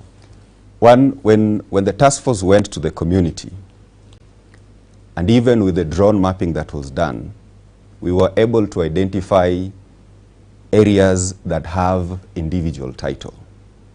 You will look at the Kibera Lokot, you will look at the church at Makina, you will look at the mosque, you will look at Kibera Primary, and I think one is it the DC office. Only these 5 places have been recognized as the places that have individual titles. Any other title that belongs within the 288 is a disputed title. You cannot have another title on top of a mother title apart from the 5 that have been provided. So what's the fate then of these title deeds? Automatically, they will need to prove ownership of those titles, because even from the government records, they do not exist, meaning they are illegal titles, or titles that may have been acquired through ultra-vires means. So already they are in question, because under the records we only have 5. So you cannot recognize what is already not recognized from the original government depository of documents. Thank you so much. Halima, you're coming from a clan that is one of the biggest, one of the largest landmass owners in Kibra, originally, even right now as is. Your clan, your grandfathers and the forefathers, of course, they own big masses of land. And of course, when it comes to redevelopment, there are people are born and created differently, and of course different capabilities, just like our fingers. So there are people with big landmass right now, even as we speak, and there are others that all they got to inherit was just maybe a room or two, or maybe a small piece of land. And of course it's a concern within the community. So how do you, as my boss said, how do you square the circle? How do you balance all this? Have you received such complaints or concerns from maybe your family members in terms of what they're going to benefit? Because one of the benefits that we're expecting to get from this land is economical benefit as presented by Douglas Karago right there, to get incomes for the community. So how have you received those concerns from the community? Thank you, Faisal, for the question. Yes, we certainly have received this feedback. And as a task force, we have been able to consider especially the master plan and the community working groups. We've been looking into ensuring that, first of all, the community stands to be able to benefit. And this is in terms of the whole community being able to, first of all, get something that is positive out of this. And having said that, there's a remarks that as well, there are some that will stand a chance of losing particular aspects. But that said, we've looked at the drawing board. Nubians will stand a chance in benefiting in terms of being investors of this particular land. So the projects that will be there, all the developments that will be there, the jobs that will be provided will still go back to the community. So as much as in terms of the status quo, there are few, very few Nubians that are benefiting at the moment, but then with the structure that we have, we'll ensure that first of all, the whole community is able to go a step forward. That is one. And the second thing is to be able to ensure that also the ones that are already there and they are capable, they can be able to invest, get the value for their money, and be able to grow the community as a whole. Because when you look at different communities, there's an aspect where we always want to hold the status quo in terms of ensuring just that it's just a few that are benefiting. But what about the rest, majority that are in so much poverty, that are lacking? It's time for us to be able to work as a community as one, be able to help the ones that are so far from where we need to live, in terms of living in communities where it's habitable. Also in terms of making sure that also the community, in terms of getting jobs, they're able to get jobs as a community. So in as much as in the short run, there could be certain members of the community that will be disadvantaged. But then when you look at the long term, we will be as a community at a better position, and still the ones that already have land in terms of many rooms will still benefit. Because even when you look at numbers, if my family is has many members within, we have many members within the family, then it means every member of that particular family will be able to benefit. So still, when you're going back to benefiting, it will mean that the structure allows for everyone to move forward as a community and stand a chance to be able to get to where we want, as what the government is envisioning, and also for what for a long time we've been envisioning as a community. Thanks. I think I'll leave it at that. Yes, thank you so much. And of course, we want to go back now to the green screen where Douglas Karago was presenting. Na alikuwa amefika kwa soko. Hii soko tunaweka wapi? I think that's where I'm more interested in. Douglas. Thank you very much, Faisal. I think what I'll start by saying is, when you look at something like the markets, right? Master planning, like I said, is anchored in law. The Physical Land Use Planning Act, read together with the Planning Handbook. And one of the things that one of the land uses that it envisages is markets, right? And so what we asked ourselves is, the law requires that. The community has said that they want this, but how do we conceptualize it, right? And what you've been looking at so far are concepts, right? We've actually drawn input from the community, and now and trying to put it on images to try and now generate conversations and discussions moving forward. So this is a souk, and a souk here pays homage once again to Islamic culture. And it's not just a market, right? It'll have a whole bunch of other uses from a cultural perspective, from a social perspective, to create a sense of vibrancy within the community, and a lot of really good commercial uses within it. Next. Now, this is where we've landed right now in terms of the land uses. And Faisal, there's something that Wakili Hassan mentioned, that you asked, and he answered in terms of the land uses. And you see, in this land use plan that we have right now, like I said, it's still a concept. It's not a master plan yet. It's still a concept. You can see that the mosque, the law court, ACK church, and DC offices have actually identified, demarcated, and are outside of 288. So when you look at this as the boundary of 288, you're not counting these specific pieces of land. I think that is very good to be very clear about that. There's also additional pieces of land on this edge here around the cemetery that are also, that right here on this edge, that have a bit of a concern, and I think that is something that will continue to be discussed. But getting back to this, to this concept, what we try to identify here is to draw linkages with the surrounding community. Idea here being that if you have a very vibrant commercial area here, you're drawing residents from Gumo, from all these other areas into the community, and that way you're commercializing, you're unlocking the value of this land. Think, for example, if somebody came and put in a very massive data center there, for example, if residents are not within 288 and are coming from outside, they can still access, right? Whatever services are being provided within 288, with this particular plan now, you're starting to see linkages and circulation. The idea we're trying to draw here is that commercial activity and densification, as we call it, normally happens around nodes where two roads intersect. So at that point, that's why you're seeing us taking advantage of Sheikh Mahmud, which is an already existing feature that everyone is familiar with and is wide enough, right? So expand it in terms of the road hierarchy and put and use that as a spine that connects Makina all the way through to Shilanga in the south. The idea of what is being referred to as a land bank is not just vacant area, right?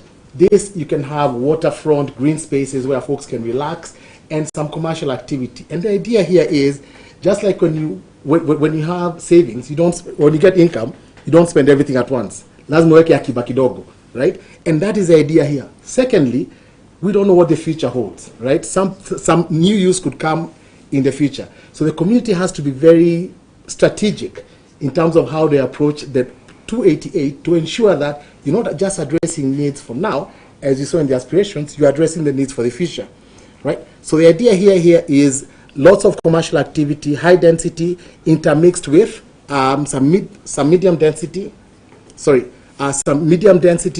the northeast that takes advantage of the views of the Royal Golf Club, right? So really trying to connect all the land uses on both sides. This is something that the task force is working with a different set of consultants as well. And like I said, we're really trying to enrich this process to make sure that the community benefits to the maximum. Just to add, let's just go back, sorry. This is actually the current land use plan. As Douglas said, a lot of people have this feeling that this is a master plan. This is just part of the master plan, what we call the land use plan. There's a local physical plan. We need to come up with the infrastructure planning. You have to look at feasibility. When you do the master plan, it's a much bigger document. But the most important thing, Faisal, is that you remember we had the first map. Then this is the second map. Now, this third map here, it basically is a merger of that, and basically what we have discussed with the team. We even got members from our community. We have people like Architect Meremia and others, Obeid. All these guys, they have contributed. They have been technical people in the task force looking at basically critiquing what has been done. What Douglas has not mentioned, I want to spend a minute on this, is that before, if you look at that version 2, it had grid lines. But this one is a totally new concept, and I learned this from the urban planners, where instead of having roads that are intersecting and grid lines, you actually have more of circular roads to allow circulation, ease of accessibility. Before, we had the whole area here as commercial, the rest was residential. That has changed. So what has happened is the pure commercial areas are around where the main roads are meeting. So around Makina Center, coming, basically the whole of Sheikh Mahmud Road is an artery of commercial. And our community members, this is actually coming from community members when we went to talk to them, when we went back to the villages. They said, why can't we have the entire place being commercial? Some of them, they say, you can even make the whole 100% of Kibra be commercial, people move out. But we know from World Bank studies, 60 to 70% of the people in Kibra will not want to move out of Kibra. So what has been done, you have commercialization, just the same way you can increase the value. Then you have what we call a super high density area around the commercial areas. This is a brown area that makes sure that it's mixed use, a lot of shops and others. Then you have a high density area which you can actually use now for things like the social housing and the rest for the people who are low income. And what we are looking at with this is that the land that will be allocated for affordable housing as per the trust deed, not government affordable housing, what the Nubians will want, to accommodate the people who are here, because you don't want to displace people. That will be mainly around Mashimoni, going towards Kambimuru, towards Kisumundogo, this side bordering. Does that mean that people are going to be relocated, people are going to be moved, particularly, especially if you... Everybody will be moved. Everybody will be moved. Even you will be moved. Everybody will be moved. Because I'm saying about the settlement. I mean, for movement for development, that's fine. But again, does that mean that you'll be moved permanently? No. For example, Mtu wa Makina, just the way you've explained, that there was a suggestion that that place, for example, to be fully commercialized, right? Yes. So does that mean that this place, it will be no longer residential and fully commercial? Does that mean that people will be moved? Let me explain to you, Faisal, so that you can understand properly. Please. In 10, 15 years, Kibra will not be the same. It will be completely different. What people need to know is that, nami nakwambia tu ukweli vile iko. Mimi daktari nakwambia kama kuna ugonjwa ni ugonjwa, kama ni matibabu ni matibabu. Dawa ni hii. The entire Kibra is going to be cleaned. The only structure that will remain is nyumba kubwa peke yake. So hata sisi watu wa Kambimuru, nyinyi watu wa Makina, nyote mtatolewa. You will come back to a totally new development. You'll be moved to a decanting site.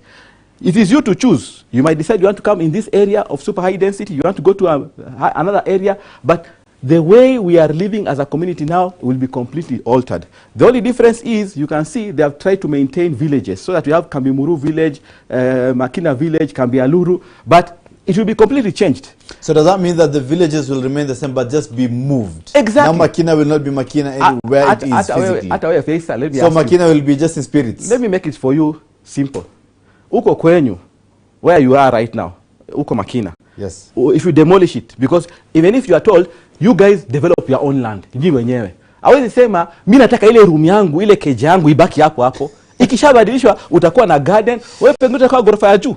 So why will you insist that you cannot move an inch, you want to be just there? So things have to be changed, and Gore will explain this very well. But the point is, let me just finish the presentation, because what you're preempting what I wanted to go to. Okay.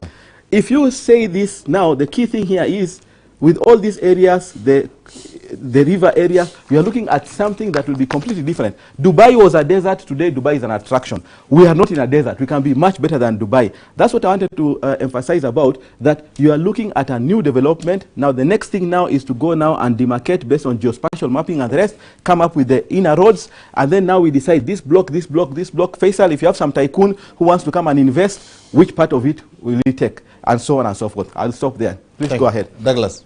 All right. I think just something to caveat. Within the law, there's something called a relocation action plan, and that is, and there's guidelines around that. And I think this is what will be implemented here. I think it is important to recognize the history, as Dr. put it, and to just make sure that a lot of this is done in a very consultative manner. Secondly, the development as envisaged at the moment is to be done in phases. So it's not that everybody may need to be relocated at once. There's still a lot of work to be done around this. So there's nothing that is set in stone. So as you can tell, within just a period of within a period of 6 months, even the land use has changed drastically. So this is not final. There's work that still needs to be done. A lot of community input that needs to be fed into this to continue to fine-tune it. Like people will have to move for development to happen. True. Like I said, but to be done in phases. Yes, to be done in phases. Yes. True. Next. All right. So this is what we have at the moment in terms of the Actual area. So we've taken 288 and subdivided it into various allocations. You can see commercial right now, we look at about 45 acres. Exclusive commercial. Exclusive commercial. Now remember, even in the super high density areas, there's a lot of commercial activity within. So that number is actually much, much, much higher. When you look at the 160 for the there's going to be some mixed land uses for where about 160 acres is allocated, and mixed land use, you're looking at social housing, medium density housing, commercial spaces, all those activity, even administrative centers are located there. I like to speak a lot about green spaces because this is the green space is actually not the land bank. Green spaces is what is envisaged within the communities to just make sure that they're sustainable areas. And that one, looking right now, it's at about 25 acres. Actually, these are the dedicated green spaces. Just go back one slide. These are the dedicated green spaces. Like, for example, if you look at this commercial area, as you explained to me, you'll have a green sort of like buffer there. All around the rivers, you'll have actually wide green spaces. Even within the commercial areas, you'll have green spaces. These are dedicated. But within the super high density, the medium density, as you're building, actually I learned this from you guys, the law currently is that you cannot build on more than 35% in some areas and 50%, which means you build, the ground coverage should not be more than 50%. Correct. So you still have additional green spaces. Yes. But the dedicated green spaces, what you can call parks, yes, and recreational areas, just go to the next slide. That is what Douglas is talking about as dedicated green spaces, which is 25 acres. Roads will take 24 acres. Public amenities will take about 14 acres. Yeah, and I think when it comes to green spaces, I think the Kibra community has a very unique opportunity because in Nairobi, yes, a lot of the dense communities in the Kilimanis and so on and so forth are lacking in green spaces. Yes. So what it is that gives actually the community a competitive advantage as well as providing the aspirations of the community. Next. As you said, there's still a lot of work that needs to be done in terms of the planning process. Enumeration has to take place in terms of the structures as well as what we call cadastral mapping. The relocation action plan is what we spoke about through Faisal's prompting as well as decanting. I think this is something that is quite extensive, needs to be done. A socioeconomic survey needs to be completed, and that will help to inform the local physical and land use development plan that will feed into the development of the master plan. So if all those numbers and allocations and how many units are being built will be informed by this. So right now we are still at a conceptual level, but once the survey is done, and I think the community can look forward to really supporting that process, it will really help to enrich the outcome. There's some geospatial mapping and geotech survey that needs to be done. And basically, when you're collecting land, when you're collecting data for master planning, you collect data from the top using drones.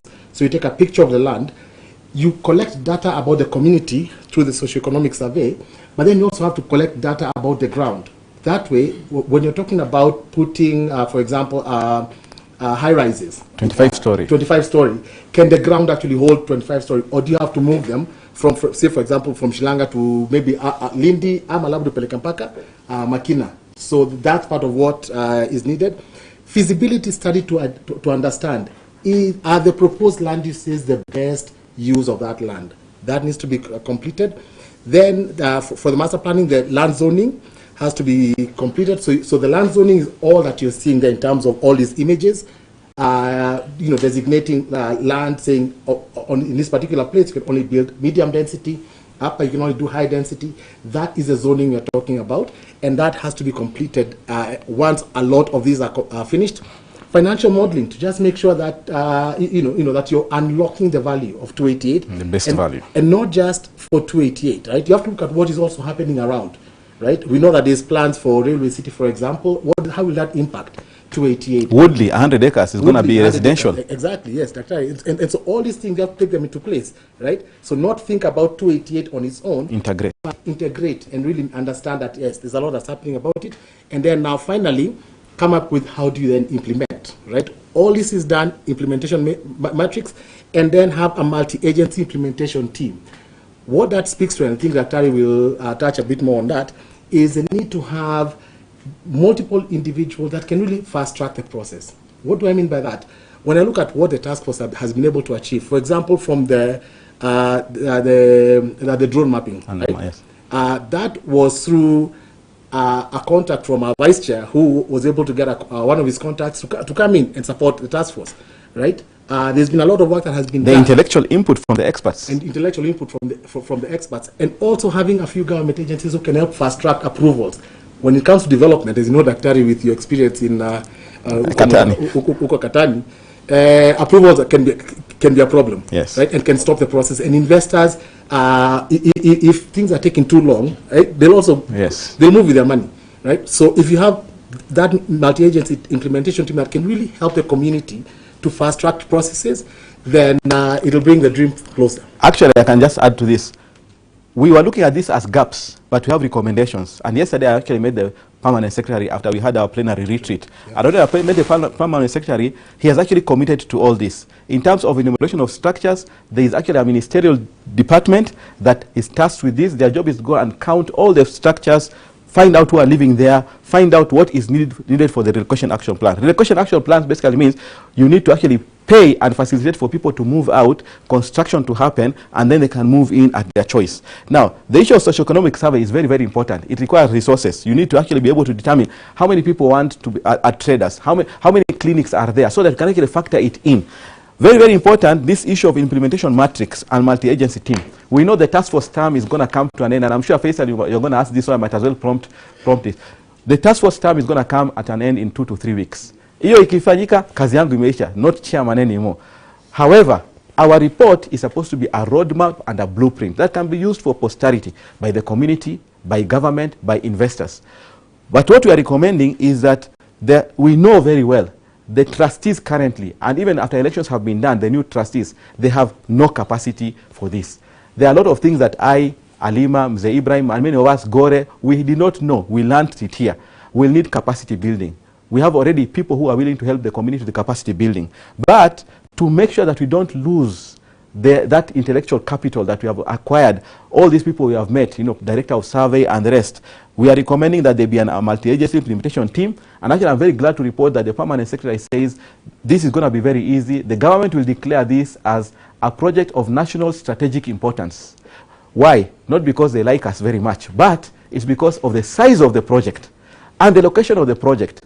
We even had in an investors conference where the executive director of the special economic zone was there. We had the founder of Tatu City who was there. People are very interested in this project, the 288 acres. We know it's going to remain under the Nubian community, but the size of the project warrants that you work with government and others. And for that, having a multi-agency team that can support and work with the community will be a very good idea, and that's basically the next steps. Next slide. So where we are right now is that, as Douglas said, we are at a very early stage. If we are to reach to get a final master plan ready for relevant approvals by the county, because the county is the one that approves this, we have to go through these steps. When the task force was formed, that was an inception, based on a terms of reference. What we have been doing, even now, we are completing the stage of conceptualization. You have to conceptualize and to sensitize people. So actually today is the culmination of the sensitization. After that, we need to collect primary data, go on the ground, secondary data, do research. Then a situation analysis has to be done. And I can say the ministry has already confirmed that they'll get their people from physical and planning department to actually do the physical and social situational analysis. Then go to draft plan verification. So basically, whatever plans that will have been built will have to be verified and validated and approved. Very, very important. The community, the members have to approve. Right now, we don't have members registered. Once you have members who are registered, they are the ones who are going to approve. And then now you can have a final plan. This might take maybe 1 year or 2 years. Next. I think we are going to the last slide. Yeah. Yes. So this is a very, very important point I wanted to really emphasize. And I know it lies at the heart of everybody. The issue of the resettlement policy framework. What will happen to people, like Faisal asked, some people have many, many houses in Kibra right now. They are basically millionaires. I know people collect even 3 million worth of rent. So these people, they are saying, we cannot all be equal. And you are absolutely right. people will not be equal. But there is actually a resettlement policy framework based on international and national policy and legal framework. The government has been doing it in other places, whereby it requires that you must identify a criteria of the project impact, identify project affected person, what they are entitled to, and then this is very important. We are actually recommending that this be followed. Although this is a private project, but government must take care of this, because we are in this mess because of government. And I can say as well, the permanent secretary confirmed that the government will take care of this. You have to do effective compensation at full replacement cost for the loss of assets that people have, and also support them during the transitional period. You have to have a valuation methodology. So if somebody has a Mabati house, it will not be compensated at the same rate as somebody who has built 4 floors of stone house. So there's going to be equitable compensation. Equitable compensation, not equal. Not equal, equitable compensation. Equitable compensation. But so much. In fact, I wanted to just say, maybe I'm preventing your question. The point here, Faisal, is this. If Faisal today, you have 100 rooms, and me, Kalebi, I have 0 rooms. As a member of the trust, I will get whatever benefit the trust will give me. By the members themselves to decide, not government. They'll say, will I get a free house? Will I get a shop? I will get, you can also get. But you, because you already have capital, it means you can acquire property in the new development. You don't wait for some Somali, Muhindi, Chinese to come and do it here. If you have money, you become an investor with the money that you have. Dr. Thank you so much for that. And I'd like to, come to the second set now to engage Mzee Ibrahim Yunis, who is the former SG, by the way, of KNUSA, that is the Kenya Nubian Council of Elders. And Mzee, all these plans that we've seen, everything that we've seen Dr. Ahmed Kalebi and Douglas Karago presenting there on the screen, if anything, it's high-rises, it's towers, it's buildings, it's malls and all that. And it has a great impact on the lifestyle of the Nubian back there. It has a great impact. Like, how are you going to address that aspect in terms of still preserving the culture? For example, cooking with the 3 stones, for example, cooking of one of the Nubian delicacies, which is kisira. How will you cook kisira in an apartment? Thank you very much, Faisal. That's a very good question. Can I just give you an example of some similar development that was done within Kibra? People were in the slums. They were built very nice houses, but they went there and they came back to the slums. One of the things we are focusing on through the public engagement programs is to focus on the issue of the culture. The culture. You see, these people will require a transition from the kind of life they are leading to the new life. So there will be some form of sensitization. There's some need to be attuned to the new setup that is coming, so that they can be able to realign themselves. I know gurusa, for example, there are some people who are, they are cooking gurusa even using gas. Yeah? It's just a matter of realignment. So it requires a lot of, not just the normal stakeholder engagement or this and that. That's why one of the recommendations in our report is that stakeholder and community engagement should be a continuous process that is designed to address the specific needs and requirements of the people. And one of the issues that will be addressed is this issue of race. How are we going to preserve the culture of the Nubian in the new setup? For example, where is the Duluka going to be played? There will be no field. It might be on the 20th floor of a building and such on. So we are seized of the issue you have raised, and it is within the stakeholder engagement programs, which we are proposing to continue throughout. It is not supposed to end with the task force. It's supposed to continue. This is a very important aspect.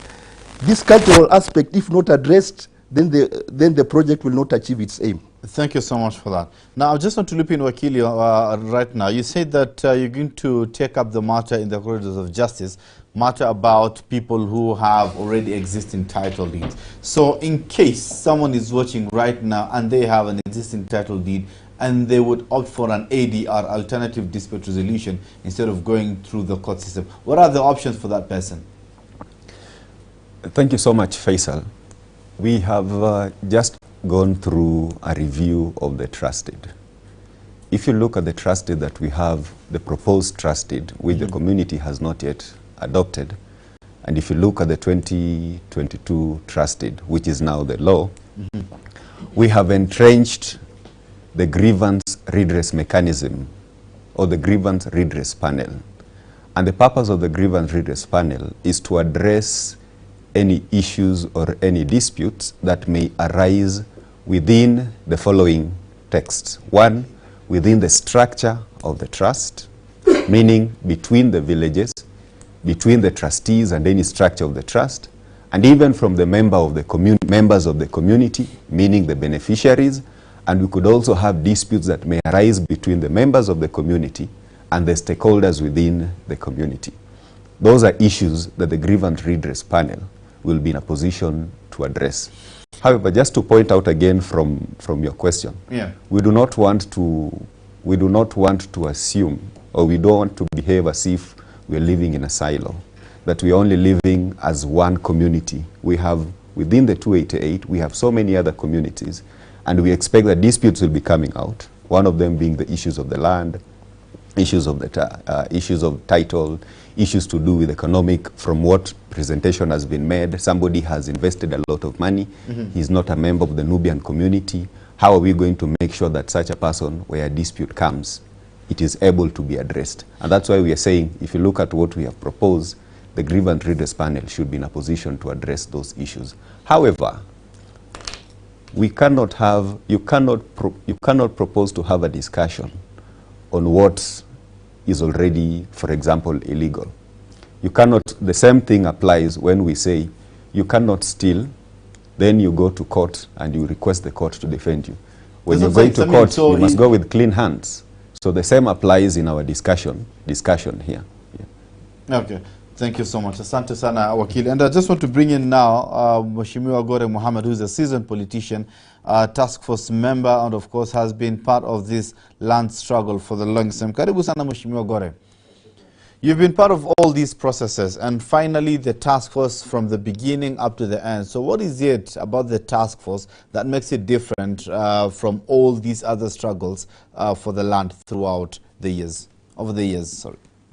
Shukran ndugu Faisal. Kwa hakika Kibra saizi tumepata njia ambapo tunafanya vitu zile itakuwa ya kudumu, na serikali inahusika na stakeholders wote wanahusika. Mwanzo katika mambo ya ardhi kuna watu walikuwa na wasiwasi, wanasema hii ardhi itakuwa aje, watu wamejaa, kila mtu ako ndani ya Kibra. But now it's becoming very clear that the title we have is very clean. Hakuna title nyingine within the 288. And from inception that we had a negotiation, we had agreed that we were taking the 300 acres. Initially it was 300 acres before the titles for the mosque, the churches were removed. That now we have the 288. Those who will identify within our area, those who we are sure had been there and they have rights. Mheshimiwa Gore, kidogo naomba nikukate. Nasikia masimu mingi sana zimekatwa, but this one nasikia it's a very important question that had to be brought in. So, Aban? Unfortunately, we lost him. No, Gore, sorry, continue. Yeah, so it's a negotiated process because, you know, it came from 4197, the whole of Kibra. Then we are now shrunk into 288. And from what is remaining, the slum area, it was 780. We still gave out 400 acres for the upgrading project. For that upgrading project, it was to resettle those people who are within the 288, who will identify that at least they have some sort of rights. Because there are some people who have come to Kibra even the other day. They came and buy structures. They came purposely for business. So these are things which will be looked at. And I think it is holistic, and everybody will benefit from what is going to happen now in Kibra. Mheshimiwa Gore, simu ambayo kwamba tumekata sasa hivi, jamaa alipiga simu lakini connection ikakuwa kuona hitilafu mitambo, lakini swali lile ambalo kwamba alisema, anasema this are same animals changing skin, not to be trusted. That's the question I wanted to pose, particularly for those who have been throughout some of this process. I don't know what's your response to that. Same animals just changing skin, not to be trusted. Of course, we are human beings and everybody have a right to his own opinion. And this is a process.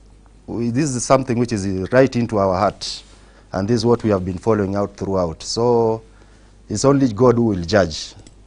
But we hope by the end of the day, we as Nubians will be somewhere else, apart from the suffering that we are undergoing now.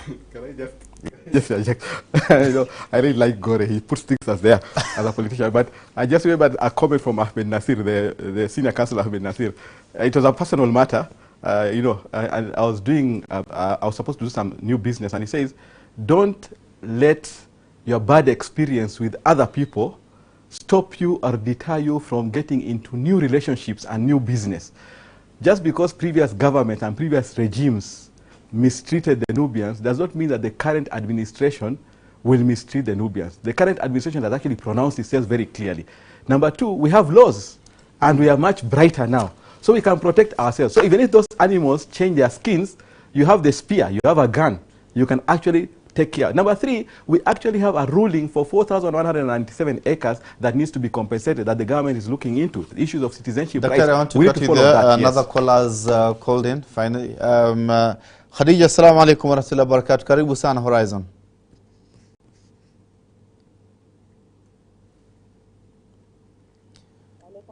Khadija, assalamu alaikum wa rahmatullah. Thank you so much for calling in. Napiga kutoka Kibra, nadhani nitaongea kwa lugha ya Kiswahili ndio itakuwa kwangu rahisi. Naam. Sasa nilikuwa nauliza, nataka uniulizie Dr. Kalebi na Mheshimiwa Gore. Kibra watu wameinvest tofauti. Kuna wale wenye wamefanya investment nyingi kulingana na uwezo yao. Na kuna pia kulingana na kujitolelea. Na kuna wale ambao hawaja invest kama wenzao. Sasa tunasikia hii maneno ya development. Inamaanisha wale wenye wamestruggle zaidi kuweka maduka, kuweka hizo manyumba. Tutapata the same tutapata the same relocation kama wenzetu ambao hawajaweka bidii. Surely will it be possible kuwa hivyo? Tutakuwa tumeumia sana siku nyingine. Sasa naomba Daktari Kalebi atufafanulilie, does it mean sisi tutapoteza zaidi tukipata the equal share na wenzetu wenye hawaja invest? Naomba mtueleze kwa ufupi. Asante sana Khadija kwa swali lako, and natumai Bwana Kalebi na Bwana Mohamed Gore wameweza kusikia swali lako na tutaweza kulijibu kwa upana na urefu zaidi. Karibuni daktari. Khadija's question, swali la Khadija ni loud and clear. Na acha nieleze vizuri. In fact, hiyo ndio kitu nilikuwa naeleza juu ya maneno ya resettlement policy. Khadija vile ameeleza vizuri sana. Leo mtu mmoja ako tu na kanyumba room moja. Mwingine ako na paka butchery, ako na paka supermarket, ana nini. Hawezi sema wote watakuwa compensated the same. Sheria is very clear. So there are 3 points Khadija. Ya kwanza, tulipokwenda kwa community tukauliza watu views yao. Watu walisema kila mtu lazima akuwe compensated kulingana na vile ameinvest. Because land ni ya trust. Lakini whatever assets ziko pale ni ya watu. Watu hawezi kuwa sawa. Lakini Khadija, mimi nitakwambia kwamba sheria vile tulieleza hii mambo ya resettlement policy framework inasema kwamba nini? Lazima watu wapewe replacement cost of for loss of asset and how people are affected. Haitakuwa sawa sawa kila mtu. Kwa hivyo wewe utakuwa, na sisi kama Taskforce baada ya kusikiza watu, kuangalia sheria, na jana niongea na permanent secretary kwa upande ya wale structure owners, whether ni mnubi ama si mnubi, sheria ni kwamba lazima ukue compensated kulingana na ile uwezo ambao ulikuwa umeweka pale. Kwa hivyo nobody will lose their investment. Hiyo nitakwambia kwa ukweli. Hiyo ndio report yetu. Sisi ni kupeana recommendation, na sasa ni nyinyi kama community, kwa sababu hii project ya serikali, hii ni project ya wanubi wenyewe under the trust. Nyinyi wenyewe sasa museme, mkae wale members wa trust, museme mmekubali hii recommendation ya task force kwamba watu wakuwe compensated kulingana na uwezo wao. Na ukumbuke kwamba ukikuwa compensated kulingana na uwezo wako, hautaenda kule Mirana na umalize pesa yako yote. Hiyo pesa utatumia urudi kuinvest hapa. Inamaanisha in future ule mmoja amepata room ama nyumba kwa hii project, wewe utaweza kuwa na maduka, hata ucombine na ma-investors, uchukue building moja mzima kama investor. Sawa kabisa. Thanks so much. Maybe just Gore briefly uongezee kwa hiyo kabla tuje kwa panel yetu hapa kwa sababu ya muda. Ongezea kwa hiyo tunasema hii mradi ya Kibra redevelopment, hiyo mradi inaenda na uwezo ya mtu mwenyewe, kwa sababu tunasema si ati Wanubi wafaidike kupata manyumba. Tunasema Mnubi pia utafaidika kule kujitolea na uwezo yako na fikra zako kufanya kazi at different layers. This means katika kila layer, tuseme sasa blocks zimepeanwa hapa, inataka mfadhili aweke mambo ya solar energy, ile itakuwa ina provide energy kwa mtaa mzima. Wewe ukiwa na mfadhili ule utaleta afanye ile biashara, you are part of that company. This means you'll be benefiting at that level. Kuna wengine watakuwa na benefit, pengine watakuwa ma suppliers. Ujenzi inafanyikana, wewe utakuwa unaleta mamawe, you'll be making money. Okay. So throughout this project, yes, so you just cut a position for yourself, yes. Sasa, asante sana. Dr. Jen Amisi, I want to loop you in as the government official, of course, and land administrator. You have been part of the task force, you've developed, you've come up with a proposal, perfect, beautiful, amazing, handing it over, or rather presenting it to the cabinet secretary, the appointing authority. What next?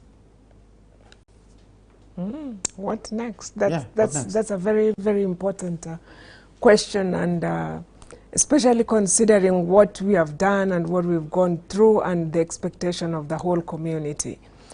As our chairs mentioned, he had a discussion yesterday with the PS housing, and there is a lot that is going on. First of all, we've got the trustees. We've got the trustees. There are trustees who have been in place for this really because they're the ones who hold the land in trust of the community. Apologies, let me just hold you. We have Rajab, another caller by the name Rajab. Rajab, assalamu alaikum wa rahmatullahi wa barakatuh.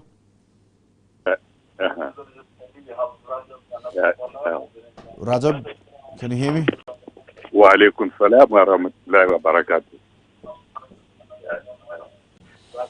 Naam. Naam, Rajab. Nataka kuuliza swali mbili. Swali ya kwanza. Naam. Serikali ya Kenya inasema ya kwamba chochote ambacho ni cha umma kinatakikana iwe na public participation kamili. Lakini huyo mnyama ambaye yuko hapo anaitwa Taskforce, ni kitu ambaye tumewekelewa, hatujui walichaguliwa wapi, ni marafiki wa Dr. Kalebi. Na kwa ukweli sisi tumekataa, hatutaweza kuja kukimbizwa mbio hapa na diaspora. Hao wote wanakaa hapo ni diaspora people. Kwa hivyo wangeuliza wenye Kibra ambaye babu zetu ndio alifyeka huu msitu. Na hatutakubali tulidiwe, this is land. Hizo wanafanya ni ndoto za usiku za mchana. And that is why we went to court. Naam. Yeah. Siwezi kwenda Uganda na nikienda kupigania mali kule. Kwa hivyo Dr. Kalebi,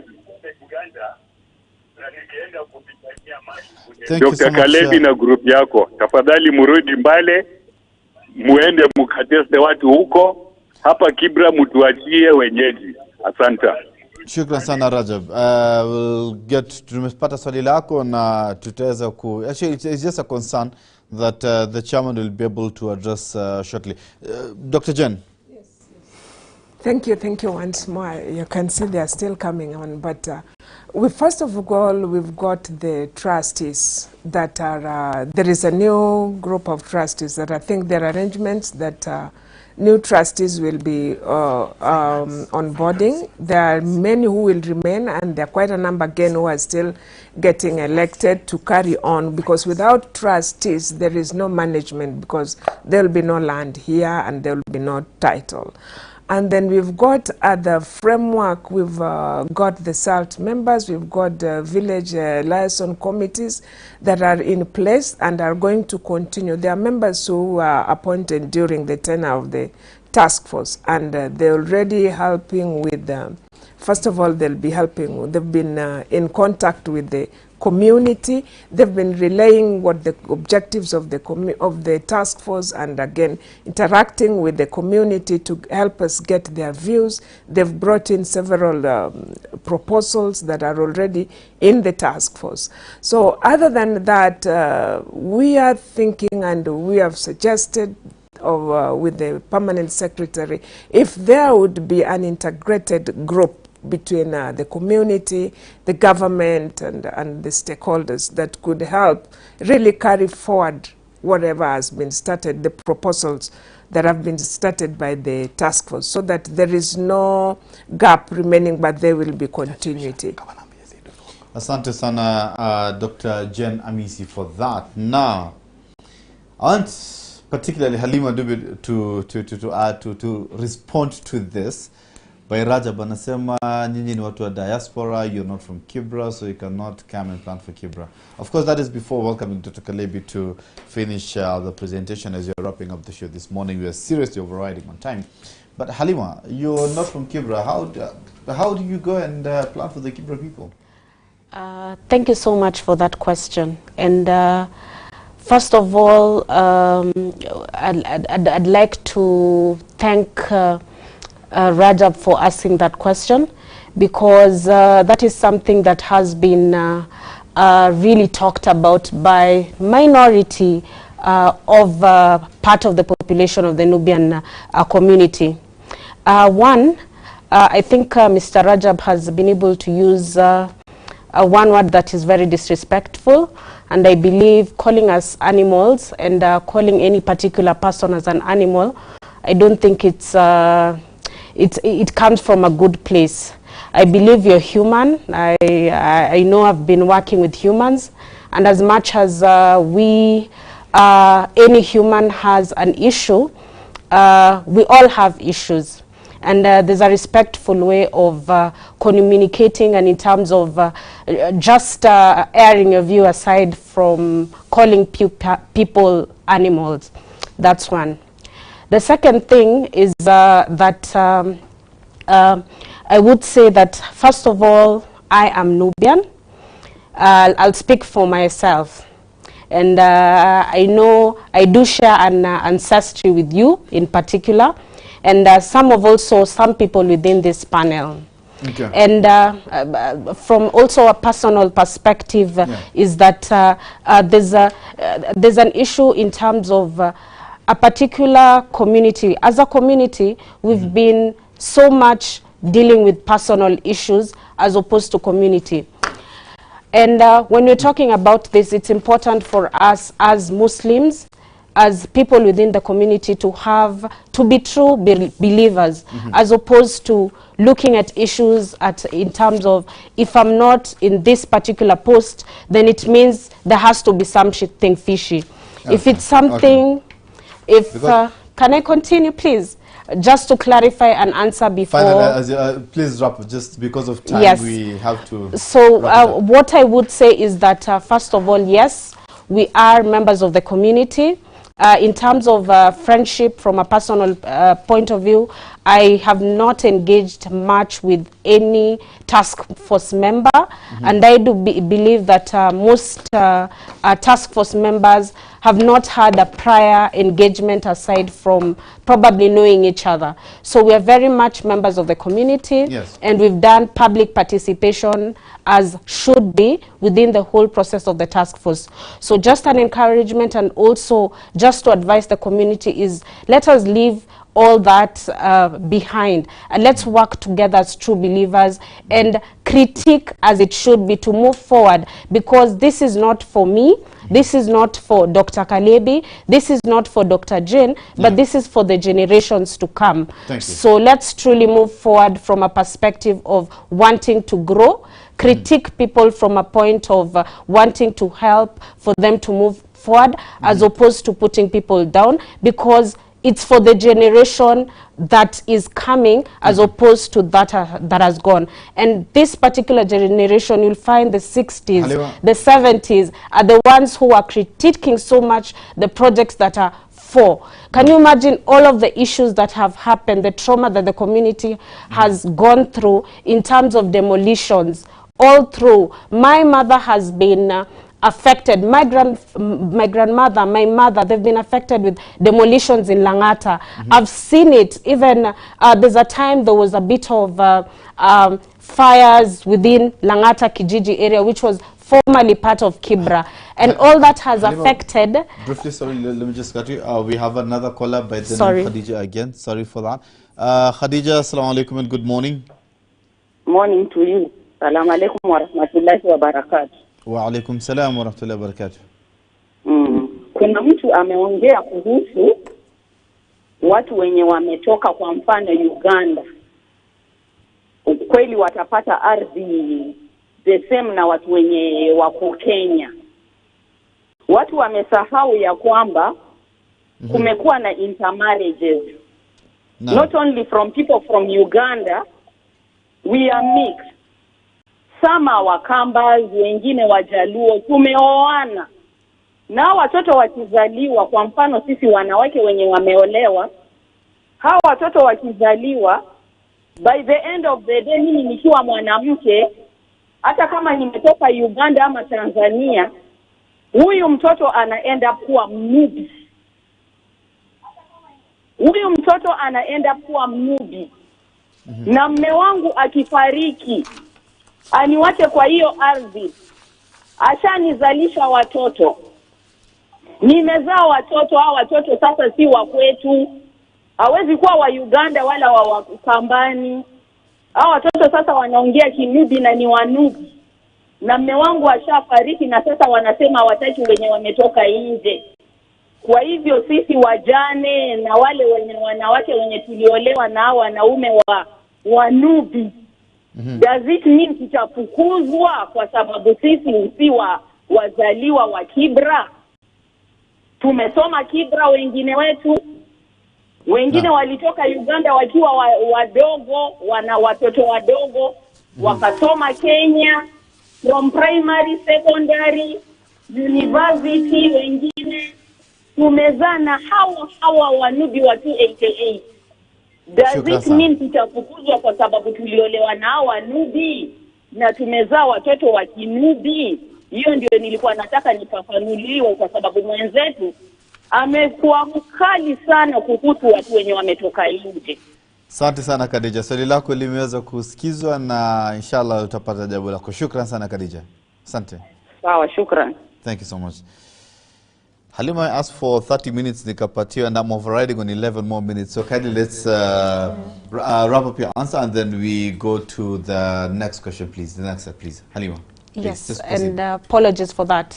Yeah. So what I'm saying is, as a community, it's high time that we come together for the good.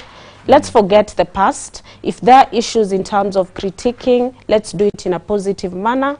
Let's make sure, because we've been disadvantaged, and we've talked about being a minority for so long, but that story is, I think it's a bit old. Let's, because right now we've been given an opportunity. Let's make sure that we stand at a point of gaining. We are there, we know, we are empowered enough to know when is it that things are not transparent. Let's talk about that transparency, and let's make sure that we move forward as a community in making sure that no one is disenfranchised, and two, everyone is empowered and gets that aspect of equity in terms of development. Thank you, Faisal. Hassan, thanks so much. Bona Kalebi and Mr. Gore, there are three issues, pertinent issues that have been pushed on the side. One, the legitimacy of Taskforce in terms of public participation and all that. Number two, beneficiaries that I'd like Mr. Gore to come in, of course, and expound on it. Wakili mentioned about it and giving us some new words, aloti, if you're on aloti, yeah? New vocabularies right now today. And of course, financing, last but not least. So I want to start with the beneficiaries, which is the question from Khadija, maybe Bona Gore to speak about it briefly. And then we'll come to you, Bona Kalebi, for financing and talk about Rajab's concern about public participation. Please, Gore. Kwanza mambo ya beneficiary, nafikiria wakili pengine ameongea kizungu na watu wetu wengi pengine hawakufuatilia, kwa sababu I think hiyo kizungu yake pia ni ile ya kisheria. Mambo ya kibeneficiary tulisema kwamba kila mtu ile ana chembe cha damu ya wale wazee hiyo ndio inasemekana ni bloodline, chembe cha damu. Wale wazee walipata nini? Shamba pass.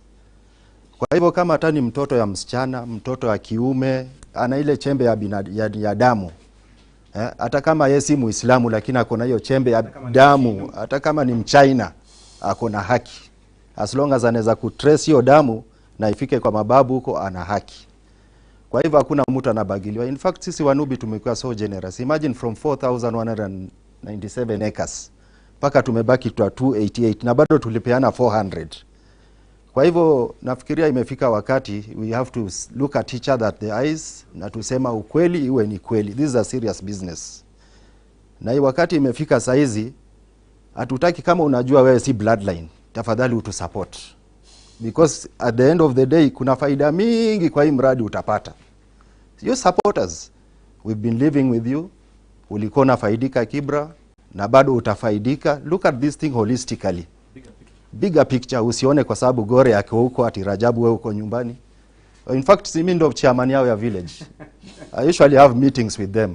Almost over 100 meetings. And to date anasema naenda kotini ati kwa sababu this thing is not representative. Let's be serious. Let's look at each other in the eye. Kama kitu haiendi kwa usawa, village committee watakuwa naamua. We have a structures in place. Vile hiyo mambo itakuwa addressed. So it is not about an individual. Na tuone ya kwamba hizo vitu tunafanya is for generation and generations to come. Asante sana Bwana Gore for that. Now, Mr. Kalebi. I want to say 3 things. Number 1, there is a very famous statement that says, low minds speak about people. Average minds speak about events. Bigger minds speak about ideas. I think it's high time that we rose to the occasion. Sisi kama community, can we focus on what is the idea?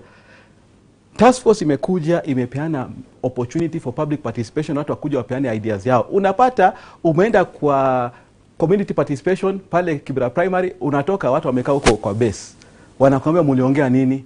Badala kuja kuweka idea yao hapo. Now, for Rajab, on the second point about me and other people for that matter, I mean, the Gore ameeleza vizuri sana. Mimi, I'll use my own personal example. Mimi ni mtoto wa Zuhura, mjukuu wa Sebit, Rajab, Suleiman, Wajaras. Babu yangu alikuwa anaitwa Suleiman Wajaras. Ambi Wajaras takum basma. Let me clarify that. Wajaras means somebody who's a headache. If they want, I'll be a headache. But I won't be a headache for that matter. Let me put it this way. The mere fact that my mother was a bloodline descendant makes me a bloodline descendant. And that will apply to everybody else. The fact that my father has not claimed, he was adopted as a Nubian from Uganda. By Mzee Musa Kabwandi, he is not going to be a beneficiary because he is not a bloodline descendant. The children of my father who are not from my Nubian mother are not going to be bloodline descendants. These things are there in the trust deed. But finally, when he says that watu wa diaspora, I mean, nyumba yetu ya janyangu iko pale Kibra. If I decided to marry and remain in Kibra today, ambayo alhamdulillah Mungu amenipatia uwezo, nikaenda nje, tungekuwa tumejazana na Kibra, tungetosha kweli?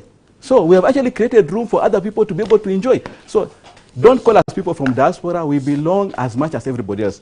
But the key point here is this: si kujichagua kuwa chairman. In fact, watu waliamua huko Kibra Prime ambao si kuwa, wakaweka jina yangu, serikali ikaweka jina yangu, nikapigiwa simu na PS, nikaambiwa nikakuwa chairman. Kwa hivyo, don't try to exclude us and call us animals. Lakini hata ukatukana vipi, kasonge. Yes, we look at the financing structure now of this, because let me summarize. Very big plans. So who is going to finance it, when, how long is it going to take, what's the return on investment? Let's look at projects, let's look numbers. Thank you very much, Faisal. Actually, those are the things we have spent more time than calling people animals. Speak about ideas. Now, this is the last side of the presentation, the issue of financing structure options for this project. Many people have raised concern about the issue of they don't want interest, no loans for interest. People have said they don't want to lose any part of the land, so you don't want to end up taking loans that can lead to the loss of the land. To summarize, these are our recommendations, having heard people and talked to government and others. Number 1 is an equity sharing joint venture. Equity sharing joint venture means ule mwekezaji anakuja, kwa mfano Msomali, Muhindi, Mturki anakuja anasema nataka kujenga mall hapa. on 5 acres. Land contribution from the jamii, when the land has appreciated in value after you make a horizontal infrastructure, inakuwa ni contributor. Ile property inakuwa ni property owned by both the investor and the community. Land inabaki ya community. Hiyo inaitwa joint venture. Another model ni build, own, operate and transfer. An investor can come, build. In fact, we have had many investors we discussed last week in the investors conference. They're ready to build houses. Not even serikali. Watajenga, collect rent. Part of it is collected by the community. After a certain period, that's what Dr. Jen Amisi was talking about, 45 years, 21 years. Actually, the law requires at least 21 years. You can even have and transfer the property. But land inabaki ya Nubi. You need to build, operate, and transfer. Another way is that sisi wenyewe kama wanubi, if we have a bit of money, maybe tumefanya biashara hapa kwa market, you can do your ownership development. And you can even get a loan from an Islamic bank. Then you don't have to pay anybody else. You pay the bank. Finally, the government will fund this. Yesterday the APS confirmed horizontal infrastructure, sewerage, nini, watafanya na pesa yao. If you don't partner with government, you'll have to use your own money. It is very expensive. And finally, on the same point about housing fund, basically what it means is that government, President amesema, build affordable houses for the Nubi. It is money that you can tap into, and from the money that you generate, you pay it off. So these are the financing structure. Because of time, I cannot go into more details. I wish these are the things that people could be talking about, but this summarizes what will go into our report. Mimi nitamalizia hivi kusema Faisal. Please, Daktari. Ni kwamba sisi kama Taskforce, it doesn't matter hata kama ningekuwa naitwa Umar Ngodo or whatever other name unataka kuniita, mimi si Kalebi. Yetu ilikuwa ni kufanya nini? Ni kuja kusikiza watu, kuongea na experts, kukuja na proposals na recommendations ambao ndo hii. Community wakapeana mchangilio wao. Sisi tupeana report. Hii report wale trustees ambao watakuwa community investors watakaa waseme hii report iko sawa, can they use that as a blueprint kufanya development Kibra, na hiyo development itafanywa. Mimi ndamalizia nikisema hivi, kuna one of the pastors alisema, mimi niongea ina watu wa kanisa wamekubali kujoin the project. Akasema wewe daktari, tulikuwa na kupinga before, lakini umeongea mambo mingi sana ambayo ni point. Akasema wewe ni kama Noah. Unasema kuna mvua. Mimi naambia watu mvua inakuja, mvua ya baraka. Hii mvua italeta project. Watu ambao wataki kuingia kwa safina waende kando. Nitamalizia hivyo inshallah. Thanks so much, Dr. Ahmed Kalebi. Thanks so much, Douglas Karago, Honorable Gore Mohamed. Thank you so much, Dr. Jen Amisi, Mzee wetu Mzee Ibrahim Yunis, Advocate Hassan Mahmud, and Ms. Halima Dube. Thank you so much for making time for us this morning to discuss the presentation of the Kibra 288 Nubian land. Thank you so much. And to you, our viewers, thank you so much for keeping us company throughout this 2 hours and 20 minutes show as we were talking about the Kibra 288 Redevelopment Master Plan. Amazing, great stuff. Remember, this is not the end. The show is going to be repeated on Thursday and on Sunday. And we have 2 more stories that are going to be integrated into the repeated show. So you better watch out for that as well and keep the questions coming. Of course, Dr. Ahmed Kalebi will be following the charts and will be able to address your questions as and when you ask, just like he did the last time he was here. Thanks so much to the team that made this possible, from the Assistant General Manager, Mohamed, to the producer, Aban Shihemi, and the rest of the technical crew, Mustafa, Salim, Hassan Idris, Mohamed Utoyo, Ibrahim Mohamed, to mention but a few. Thank you so much. My name is Faisal Kassim, and this has been the Live Real Talk Special Edition. Assalamu alaikum wa rahmatullahi wa barakatuh.